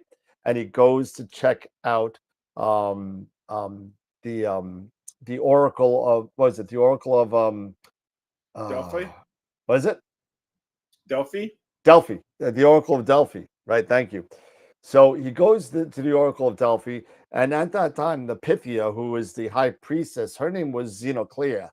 And so he goes and he asks her, "What can I do to be cleansed of the sin of matricide, not matricide, of patricide and killing my wife and killing my kids? And I got to do something." So she sentences him to 12 years a slave, pretty much, and he goes under like he turns into a slave to this king called, I'm going to butcher the name, um, Eurystheus or something. I can't pronounce his name, but he also, it turns out to be like a friend of Hera's, and he hates Hercules as well. So not only does he have to do that, he has to do 12 impossible labors to clear his soul of sin. Now, in the beginning, it doesn't sound too hard, but the 12 labels of a Hercules, right? So here we go. So the 12, let me get this over here. Hold on a second. And there, and there. There you go. Let me just slide this over here. So the 12 labels of Hercules, right? So the first one is the killing of the Nemean lion, right? The Nemean lion. So basically, this lion was just coming around. And I'm not going to go over the whole thing because it's 12 of them. It would take forever. But basically, he thought this was going to be a big deal, but he ended up strangling it with his with his bare hands and beating him over the head with a club and killing him. So first one, not so bad. Next is the Lernaean Hydra, and if you know what the Hydra is, it's basically it's a snake snaky kind of being with 9 heads, and it's just going around. And here's the thing: if one of the heads got hurt, 2 more would grow out in its place. So, but Hercules is pretty cool, and he's already basically a human demigod at this point. So he slices off the heads while his charioteer cauterizes the wounds with a torch, so the heads can't grow back. So he kills the Hydra and keeps the blood. The blood is poisonous, and he starts making poisonous arrows. So now he's got poisonous arrows. Okay, because that's going to come into later. Then the Hind of Artemis, he saves Artemis's deer. Then the Ermanthian boar. You remember Ermanthian? That's the king that he went under slavery with. He chases this wild boar up a mountain. He brings it up. The king is so scared he hides in a jar and lets it go. Then the Augean stables. He's ordered to clean thousands of cows in one day, and they haven't been cleaned in 30 years. So what does Hercules do? He's a genius. He turns 2 rivers together and runs the rivers into the stables and cleans the cows in one day. Wonderful. And I'm there's a lot more to this, but I'm going over them really quick. Then there's the Stymphalian birds, and these things are like for you D&D fans out there. What was that? The Stygian, Stygians. Stygian. Mm-hmm. Those birds with the big spikes. Yeah, it's kind of like those guys. So they lived up there. They had claws that were beat. So basically, they lived in a tree. He shook the tree. He took the arrows with the Hydra's blood, killed all the birds with the poison, and there goes number 6. Number 7 is a bull that he had to kill, but he didn't kill it. He saved it, and then he gave it to the king again. The king set it free, and it roamed Greece for about 35 years, causing terror wherever it went. Then the mares of Diomedes. Basically, this guy was serving his horses human meat to human people. He was just like killing men and feeding it to the horse. Yep. So basically, Hercules killed Diomedes, set the horses free, and they made the horses tame. So Hercules was able to lead them back to the king and save them there. Then he fights the Amazons and gets Hippolytes' girdle. Then the cattle I'm switching to the cattle, and then the apples of Hesperides. That was a big thing. And then also at the end, he was ordered to capture something that Eric alluded to before in his other one. He was told to capture Cerberus, which is the 3-headed guard dog, the hellhound somebody was saying about. But Hercules rested down the dog and agreed with Hades to take him back. and then Cerberus was returned back to Hades and everything was fine. So he was cleaned at that point. There's a lot more to it than that. I kind of glossed over him, but he had to go through a lot. But anyway, so obviously, number 1, we all know what it is, right? M13. Okay. This is a picture that I took a couple of years ago. It's a globular cluster. It's 22,000 light years away. It was discovered by Halley in 1714, but then rediscovered by Charles Messier and cataloged in, I think it was 1744, if I remember right. Has up close to about 500,000 stars. Unbelievable amount of stars in this thing. It's also the largest cluster in the north. So if you haven't checked out M13 yet, go check it out. It's pretty cool. Didn't we send a radio signal to M13? We did. We actually 70s? sent a radio signal up there, hoping that it would be returned to us. And unfortunately, we're still waiting. So we're still waiting. That was in the 70s, I think. That was a long time ago. Yeah, 1974 actually. Yeah. I was 3 years old. It was. They say it was meant as a demonstration of human technological achievement rather than a real attempt to enter into a conversation with ET. Yep. So yeah, pretty interesting. Cool. Yeah, no, that is.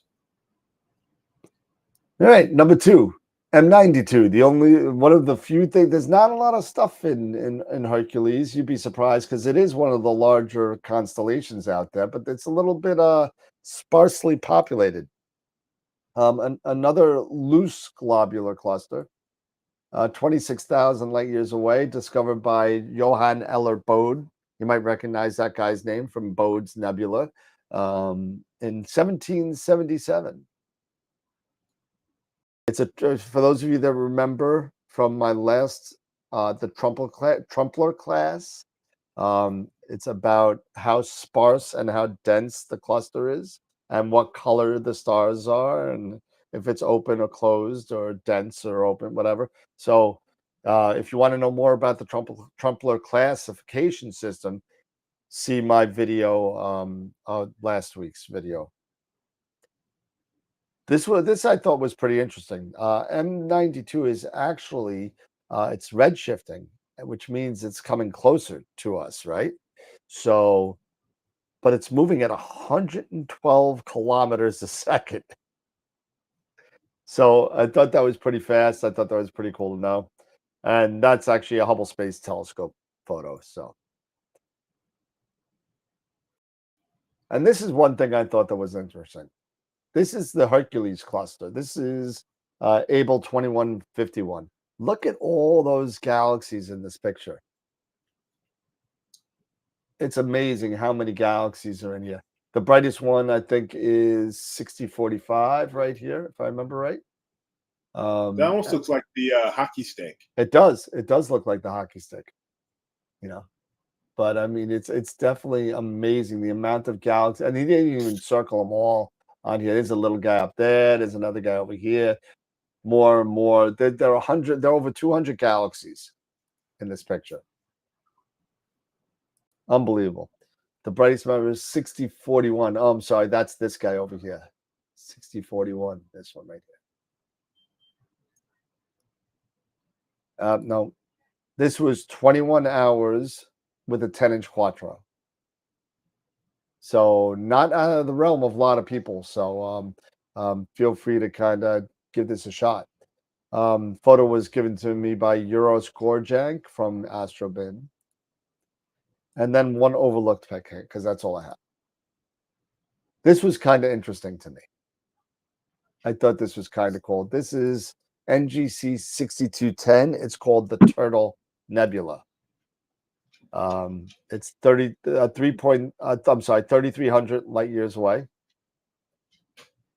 This is 3 hours with an 11 edge. Only 3 hours. That's kind of cool. It does look like a turtle. Yeah. It looks like a turtle. Pretty cool. And Stefan was his name. And this is a one-shot color image as well. So in Germany. And that's it. Awesome, man. That's all I very got. nicely done. Very nicely done. Oh, Hercules. Hey, Hercules. That's so beautiful. That's so beautiful. Anyway. Hercules. Yes, that's my baby. Yes, Hercules. Funny stuff. Oh, Always got to add stuff in there, right? Absolutely.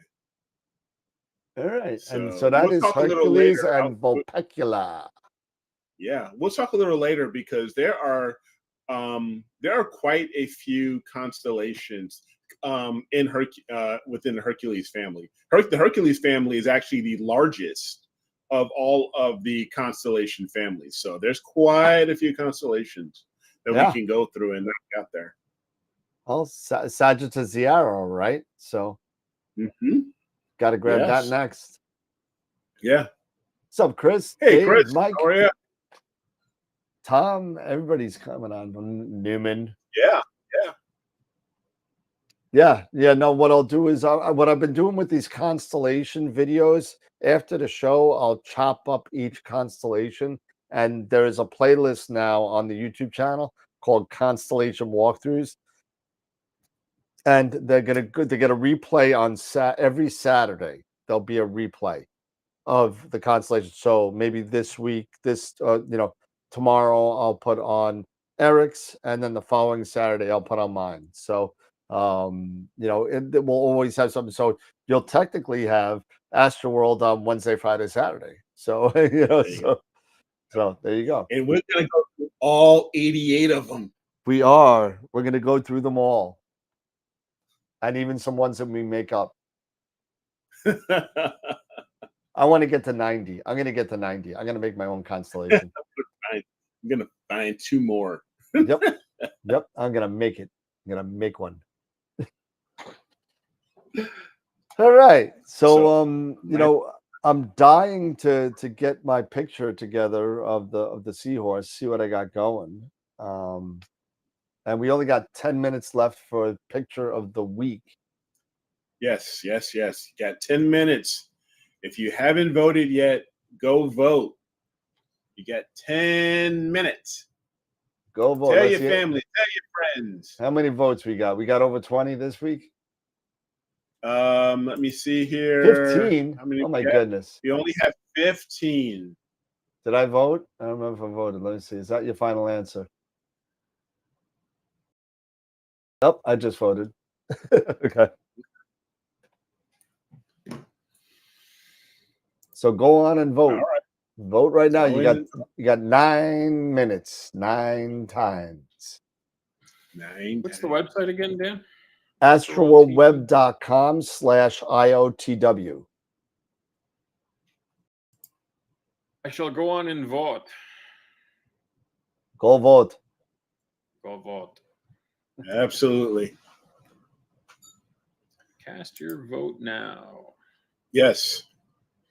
You got a lot of great images, eh? What's that? Got a lot of great this year, images. this one, we've only had actually 2 contestants, but but nonetheless, still really good images. Yeah. So. Yep. That's a tough one. Yep. The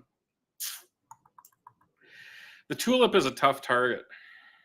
Yeah. I mean, not saying that the Heart Nebula isn't. It's just the tulip is tough too. I don't care what anybody says. They both look great. They both look fantastic. When you point your camera into the dark sky, into the deep space, no matter what it is, that is a tough target. Yeah, it is. They're tough. It's not like terrestrial, you know. Nope. There, I voted. Ta-da. Nice. There you go. Hey, I should share my screen here for a second, and sure. I will show you. I'm sure some people have seen it. Some people maybe haven't. That's ta-da. That's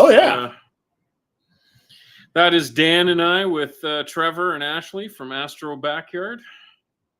We had Very a chance cool. to meet up and talk. Yeah, it was great. Yeah, it was a good little chat and stuff. Is this your first time? Was this your first time meeting Trevor and Ashley? Or no. I've met Trevor before, and I've talked to him before and stuff like that many times actually. So it was just a matter of running into him. It's funny when you're at an event like that. You would think that you'd run into people more easily, but you don't. Everything's so spread out, right? Yep. So for sure. we just had you got to be like a stalker and stuff. And almost. Yeah. I saw him down at the Skywatcher booth talking to Ron. So I said, let's make our way down and so that we made a beeline. We're like, go, we got him. So we were fast walking. Yeah. As fast as we could, but I also, I don't know if I said this on Wednesday, but Trevor, along with Sean and Dylan O'Donnell, will be on Astropalooza December 9th. So nice. That's awesome. Gonna be pretty cool. Yeah, that's gonna be great. It's gonna be good. So this is the HM. Yeah, that's the HEM 15 that I used right there. HEM 15. With the Starfield Optics 60Q astrograph, and this is the QHY 268, but it's the version with the fiber optic capability in it. So it's a rather big one. compared to Okay. like it's almost as big as the telescope. It literally But, adds like the fiber optics actually add about 1.5 inches to the back end, yeah, quite almost a bit, 2 actually. inches. What is the purpose of the fiber optic as far as Just of course speed. it's speed, but speed, basically. Yeah. Data, yeah, data just transfer. sheer That's it. data transfer. okay, it's yeah. just data transfer. Sure. Okay. That's actually Sean's rig that he has been using from my Optron. Yep. Yeah, Optron was nice enough. Was it Roger Rivers there? Yep, Roger Rivers at uh, iOptron. Yep, Yeah, he was nice enough to I think that's let me borrow that. that's a 300 focal length, right? The Starfield scope is a 300 millimeter focal length. Yeah. Yeah, exactly. Yeah, Yep. yeah, definitely. And this was the image that I was able to get with it. I only got 3 hours, unfortunately, on M31, just due to time constraints and dawn emerging. But that wasn't bad. I was not unhappy with this result. Really, really great guiding by the Hem 15. Tracking capability, kept the stars nice and round and sharp, and got good detail on it. Nice. So, I'm dying. I'm gonna come home from. I hope my boss isn't watching, but I'm gonna come home from work early tomorrow and put that picture together. yeah. Let's see where virtual 3. Oh. No, yeah, you know what? Something about that picture. I see a lot. I mean, it could be me, maybe my cataracts. I don't know, but I see a lot of depth in like it looks like an M31. It's almost like kind of collapsing into the core. I see a little depth kind of in there. It looks really cool with that. Yeah. If I had more time on that, I could have gotten more detail and more color capability out of that image, out of that data. But for 3 hours, I think that really shows off the capability of the equipment, considering it's a very mobile friendly, very travel friendly setup. Yep. You can get that you can get that up and running really fast and get some good data coming in from it. So. Oh, Really happy with that. Did you take a look at the collimation yet? Did you get a picture with the 8-inch? No, that'll be tomorrow night. Nice. Yeah, Dan and I, we worked on that when he was here. We worked on the collimation. We did with the OCal. Wow. Yeah, that was funny. Yeah, well, we should have. What we should have done was read the instructions first, because I couldn't remember how it worked. It's been months since I used it too, so I don't remember either. Well, that's exactly. It's been so long. So, but the OCal works, or OCal, or however it's pronounced. It works really well. I really like it for its capability. But yeah, we were fighting two ends there, back and forth, and until we read the instructions and realized what we were doing was wrong. So, but it looked pretty good. I mean, I think it looks correct. Anyways. Considering I had yanked that mirror out, the primary out, and cleaned it, and then threw it back in, I think we got it pretty good.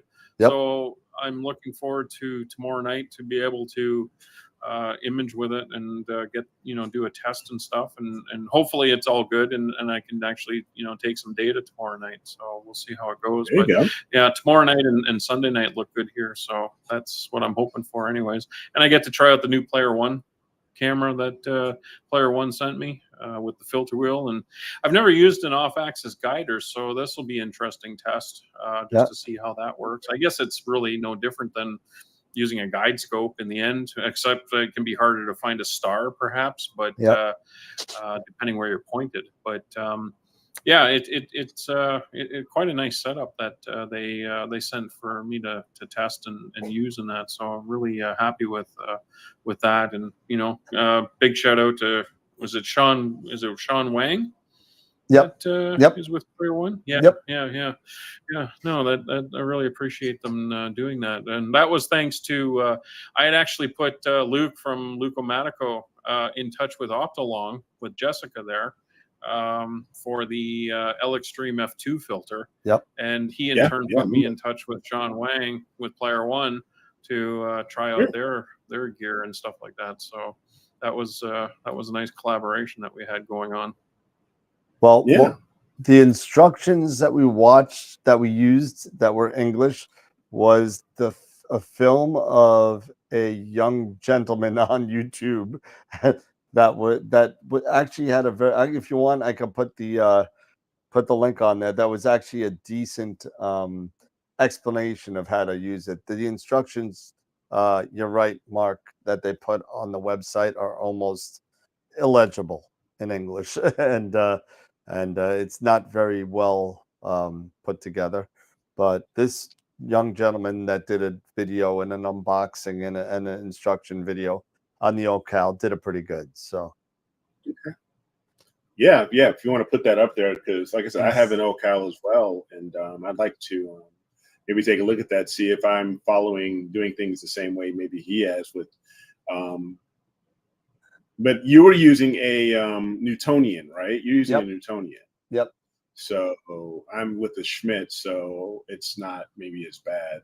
But the theory is still the same, you know. But the theory is still usually the same. Wonder if it's in my history. Let's see. So yeah, that's one of the, I should maybe at some point do the same for anyone who's interested. In the OCal, you can still get them. But you just have to go to AliExpress. I believe that's the only site that at least I'm aware of right now, and you can get them direct from China. Because they were on Amazon for a while, but they haven't been on Amazon for about a year or so, maybe 2. So I'm not sure where they're at, here in the, in the northern, here in the West, rather, where they're at. I'm not sure if Altair may have them. I'm not sure. What? I'm sorry. Yeah, I was just looking around. Yeah, they're hard to find. They're hard to find. Yeah. The only place that I can think of. In most places.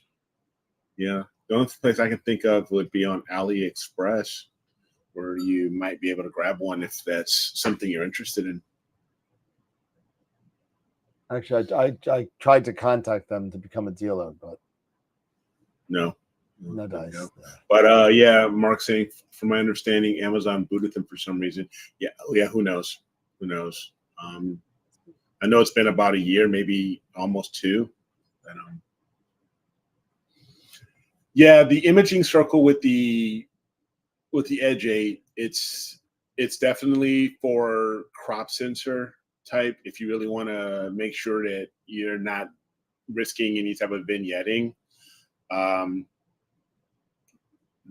you can definitely, that's the one that you would want to consider. Oh yeah, we're just past 8:32. So let's check out. Just put the link if anybody wants the YouTube video for the OCal. It's in the chat box. So go ahead. Yeah. So let me share my screen here. Man, it's 9:30. All right, how many? All right. Yeah. And remember our last week's winner was the Eagle Nebula, the America version by Chris, which I think is a great shot. I love the dark nebulosity, and he did wonderfully with the Pillars of Creation and just the red, the light, the blues and the white of the stars. This looks really, really nice. But the voting is closed, and our current contestants, or entries rather, were the Heart Nebula by Phoenix Astral. They're Mark Ellis. Very nicely done. And we also have by Tom Peter, FH2101, the Tulip Nebula in a wide field setup.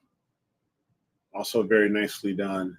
So we actually got 18 votes. So we got a little bit of a boost from when we were last chatting. So nicely done. So thank you all. And let's go and take a look. Let me just refresh this. Oh no, I stand corrected. 21 Yep, there you go. is, and so let's take a look. See, 21, and the winner is Tom Peter, the Tulip Tulip. Nebula. Congratulations. Tiptoe through the tulips. Oh, to the tulips. Was that Tiny Tim? The little Yeah, that's Tiny Tim. Yeah, yeah. Yeah.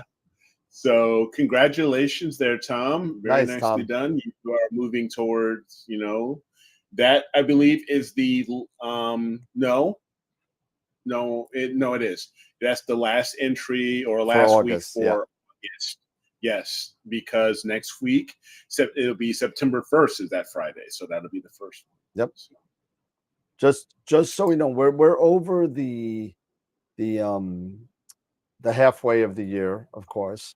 And here's the situation. I think I got to go back. I was doing some work on all the photos.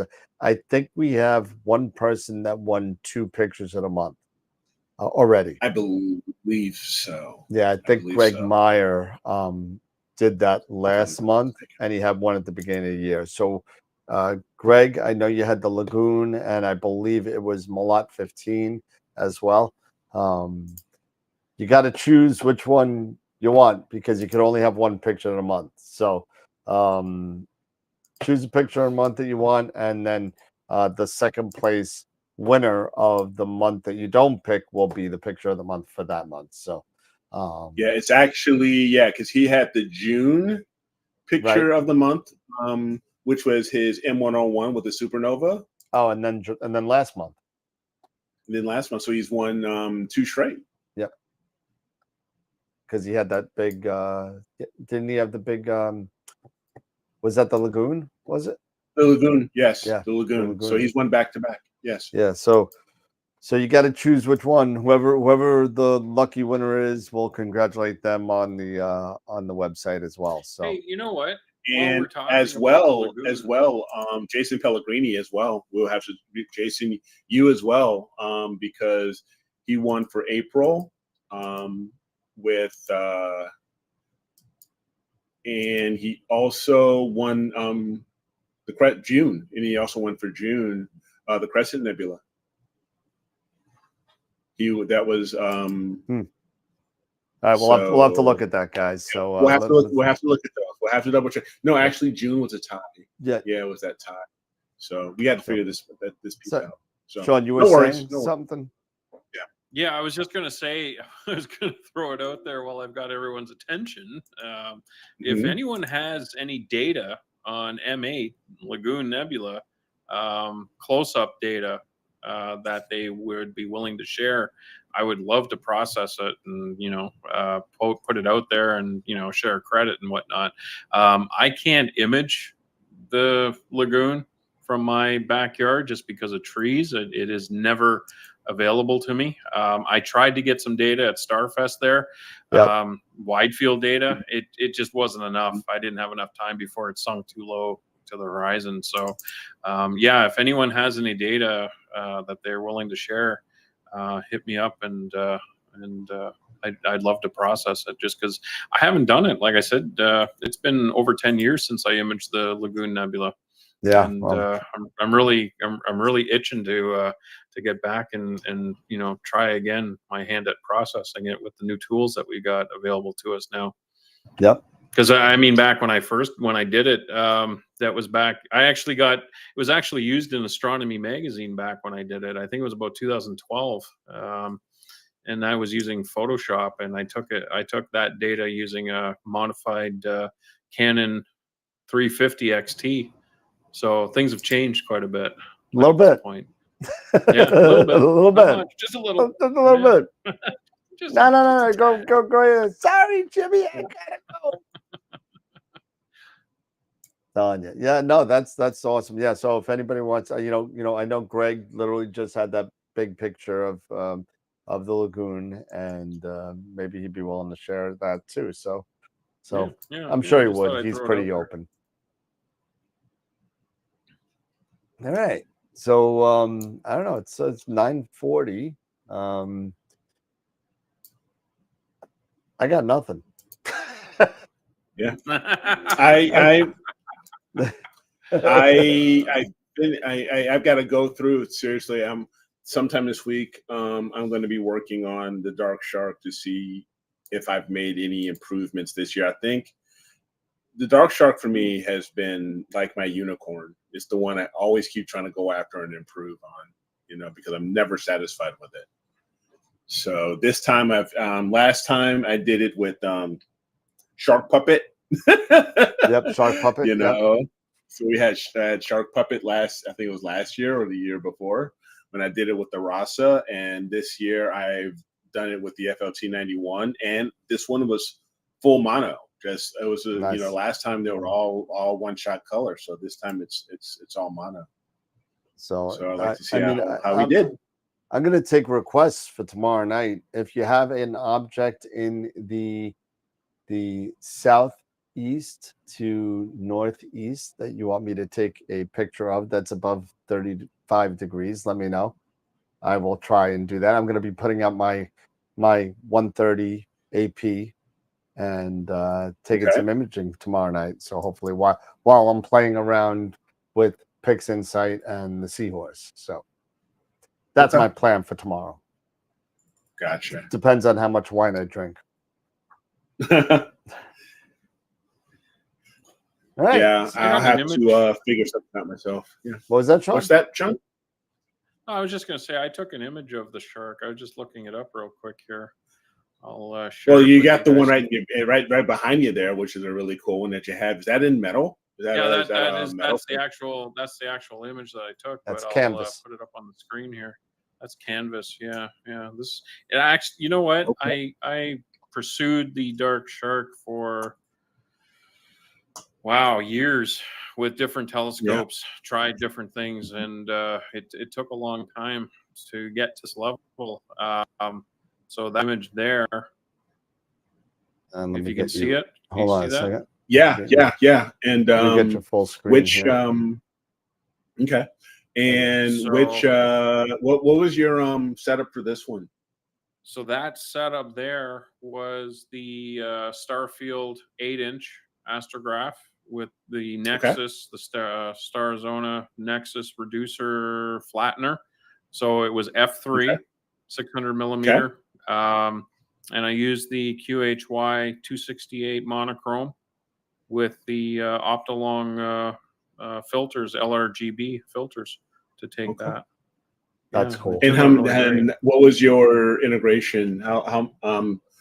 What was your How total long was capture? it? Oh, you know what? I don't know. I'd have to go back and look. I don't have that written down anywhere. It's probably in PixInsight in my notes, but I don't know offhand. But I mean, with the 8-inch at f3, that's a light bucket, right? Yeah. So it really it doesn't take much. I would probably.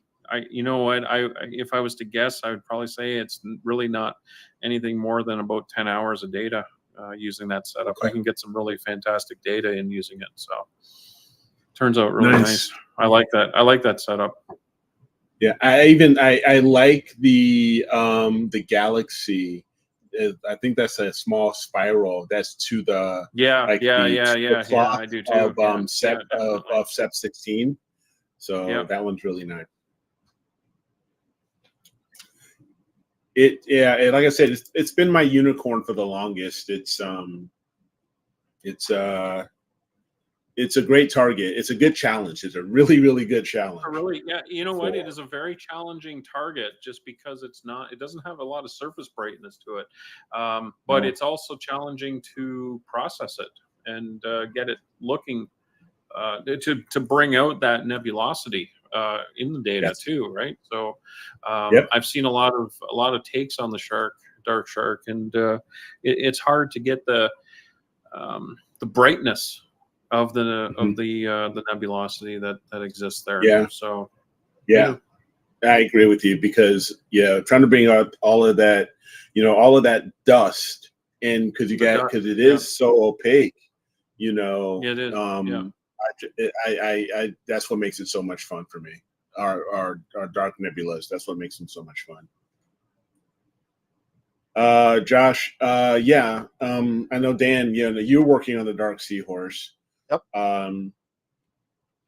I would like to also try another one. I would like to try to go after as far as Dark Nebula would be Bernard's E, because that takes some time to get the full E, Yep. on there.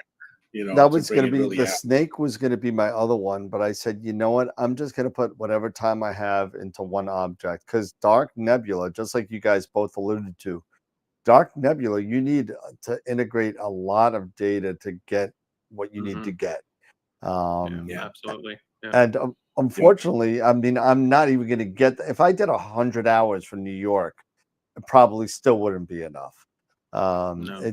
It's just so, I would blow out the whole thing. It would just be so bad. So whenever I go to a dark sky, like dark sky meaning anything sub Bortle 5 or 5.5, I'm going to be shooting the stuff that I can't shoot at from New York.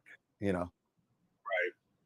Josh is asking how much time am I close to 20 hours and still getting a modeled background, because you working on the Dark Seahorse, so that's what I was saying. Oh, I got a nice background, but again, I was shooting at Bortle 2. Okay. So and that 2, I didn't even add the Bortle. What was it, Sean? 4 maybe at Starfest. Yeah, it's about a Bortle 4 there. And then yeah, you know 5, what? 6 funny. at Ron's house. Yeah, I brought the meter, but I never actually used it. I bought 2 meters, and I didn't look at either one of them.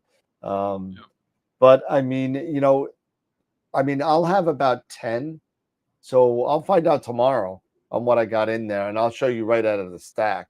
But I did a nice, it wasn't even like people gave me a lot of hate because I like my green, but I mean, I had a little green in it, and I did a second one. If you want, you can see it in Astro Bin. There is an A and a B on the Seahorse. The A has the green, the B doesn't. So I only did, the only thing I really did really quick, and again, normally this isn't my way of color balancing a photo. I did like a 30% minimum green SCNR. And that's all I did. I just dumped it in and added it in and did everything. So that's not normally how I do things. What's that? You did a good job. You did a good job with it. I think I razzed you a lot about the green, but no, you just thought the moon was good. Yeah, I know, that was funny. Yeah, So- Dan sent me 2 photos. He sent me one of the seahorse, and he sent a moon photo, and I said the moon looks nice. He totally disregarded the other one. He said, "Oh yeah, the moon looks good." Whatever. The other one's crap. So I was like, Not even "Oh, gonna so comment. the seahorse sucks, huh?" Yeah. It's funny. It's funny, but there is a lot of dust, and you got to know. You know what? You got to know the object. So take a look at Astrobin. Take a look at other people that have done it, because the last thing you want to do is drop a sample, right, Sean? Drop like a background extraction sample on part of the nebula. Yeah, that's right. Yeah, exactly. So do a super stretch. Do like what I was really like blasted out stretched so you can see it. And that could kind of bring out, at least you'll get better, and Sean, correct me if I'm wrong, a better outlook on where you're putting your samples, if you're doing, DBE and that kind of thing. Kill the green. It's not easy being green. All right, well, it is Friday, right? So we do have to give away a Masters of PixInsight class. So we got to do that. So why don't we do that real quick, and then we will do the Shana Na and say good night, sweetheart. Then we'll do that. All right, sounds good. All right, so here we go. We're going to do desktop capture. There we go, and we're going to go to the Sean Nielsen specials. The wheel of Sean Nielsen, and you know what I'm going to do now that I got lots of pictures of you, instead of the picture of Masters of PixInsight or whatever, I'm going to put your on there. I'm going to put your mug right there. Around. You know what I'm going to do? I'm also going to use the mug that I will never show anybody, the one of you at the telescope. After the Ocal? Yeah. Oh, yeah, I know. That was such a disgusted look I had on my face. Oh, it's great. That goes in the private stack. That goes. Yeah. All right, so here we go. So every Friday night we give away a Masters of Pixel Insight class. It's a 2-hour workshop.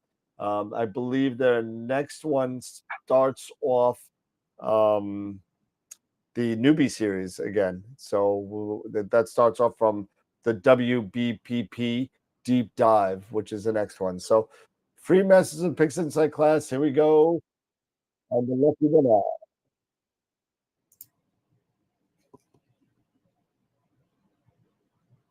is Alicia Whithouse. All right, Alicia. All right. Alicia, I'll send you an email. ALICIA. Wait.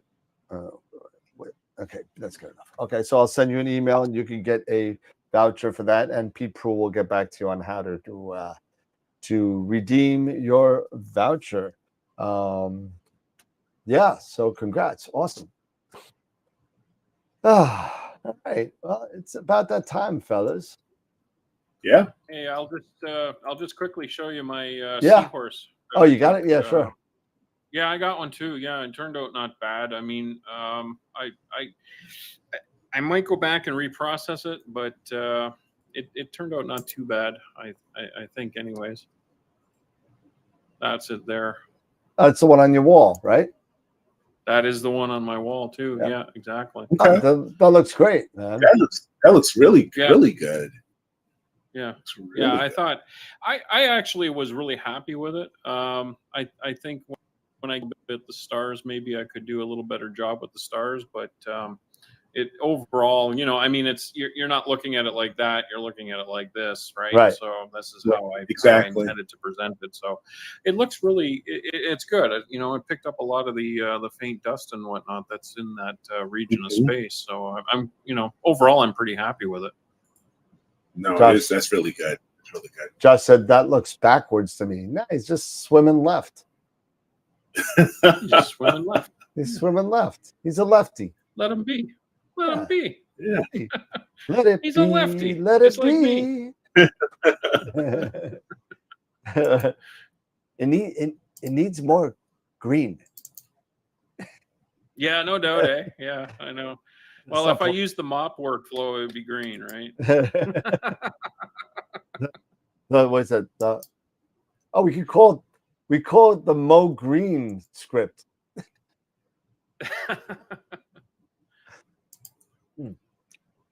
All right, awesome, everybody. It's that time to say goodnight and enjoy everybody's weekend. So, final thoughts to we'll do Eric, then Sean, then we'll say goodnight. No, again, thanks everybody for your continued support. It's been great. Looking forward to a fun weekend, or at least a relaxing weekend. If you can get out there, image, and hopefully it won't be so hot for you either. So, but just have a great weekend, everybody, and we'll catch you on Wednesday. Don't forget, tomorrow, 8:01 a.m. Eastern, the entries open up for next week's Picture of the Week for September 1st. So 8:01, you will be able to go to the website, astralworldweb.com/IOTW, and submit your entry to the Google folder. Yep. And that's going to be open until Tuesday. Till Tuesday. Isn't that a band? Till Tuesday? Till Tuesday. It's a band, yeah. For a hamburger today. I'll gladly pay you Tuesday for a hamburger today. What song did they sing that Till Tuesday? Was that? There's a song they did. They were big in the 80s. I don't know. That's just me. Hey, Sean, any final thoughts, my friend? Yeah, no. Yeah, no. Yeah, no, not really. Actually, Eric, I think that was a dig at you. They can dig at you. Probably. I'm not surprised. I Yeah. can take it. No, I actually, you know what? I don't really have any final thoughts other than thanks very much for having me on. It's been great, and I always enjoy participating in the show here, and look forward to many more times coming on and hanging out with you guys. So, thanks if very you want to much. come on next Friday, because Eric's going to be out. If you want to come on, I'll hold you Yeah, to sure. it. Yeah, absolutely. There you Awesome. go. Yeah, you know, that would be great. You know? You know? I will catch up. Yeah. All right. Whatever. I'm out of here. Hercules, That's all I Hercules, can Hercules, stand. Hercules. I can't stand no more. As long as you don't end up like the guy from Network, you'll be fine. You'll be all right. Oh man, yeah. I Well- know when I'm being mistreated. But you know what, Eric? It's all out of love.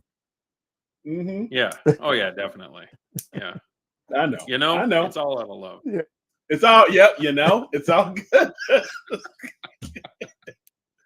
Oh man, I can't wait! I can't wait to make up the new batch of shirts. I can't wait. You know. It's just gonna be. We need Eric. You need Eric's mug on there with You know?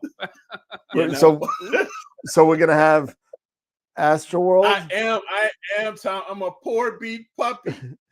We'll have on the show. We'll have Astroworld, Visible Dark. We'll have who else? Who else? We'll have like Masters of Pix Inside, Prima Lucha, everything. And on the bottom, it's just gonna say, you know. That's it. It's not gonna say anything else. That's it. It's sweet, direct, and to the point. You know. It's just short. Maybe they won't get mad about that shirt. Like, you know, it's not about the length; it's about the girth. Sure. Like the other one. Oh God, some people just can't take a joke. I mean, come on. Some people. All right, fellas. Inconceivable. It's inconceivable. All right, Newman. We'll catch you later. Everybody, thank you so much. Have a great weekend. And it's going to be a clear weekend, at least on the East Coast. I know at least Sean's got some good skies tomorrow night. I got some good skies tomorrow night. So we'll see what I do. I mean, if I don't drink a lot, I'll get some imaging done. If I drink a lot, I won't.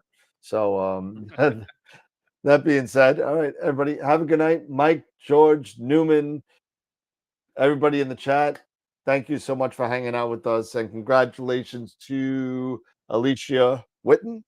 And we'll get you your voucher for that Master Pix Insight class. So thank you, everybody, for hanging out. Everybody have a great weekend.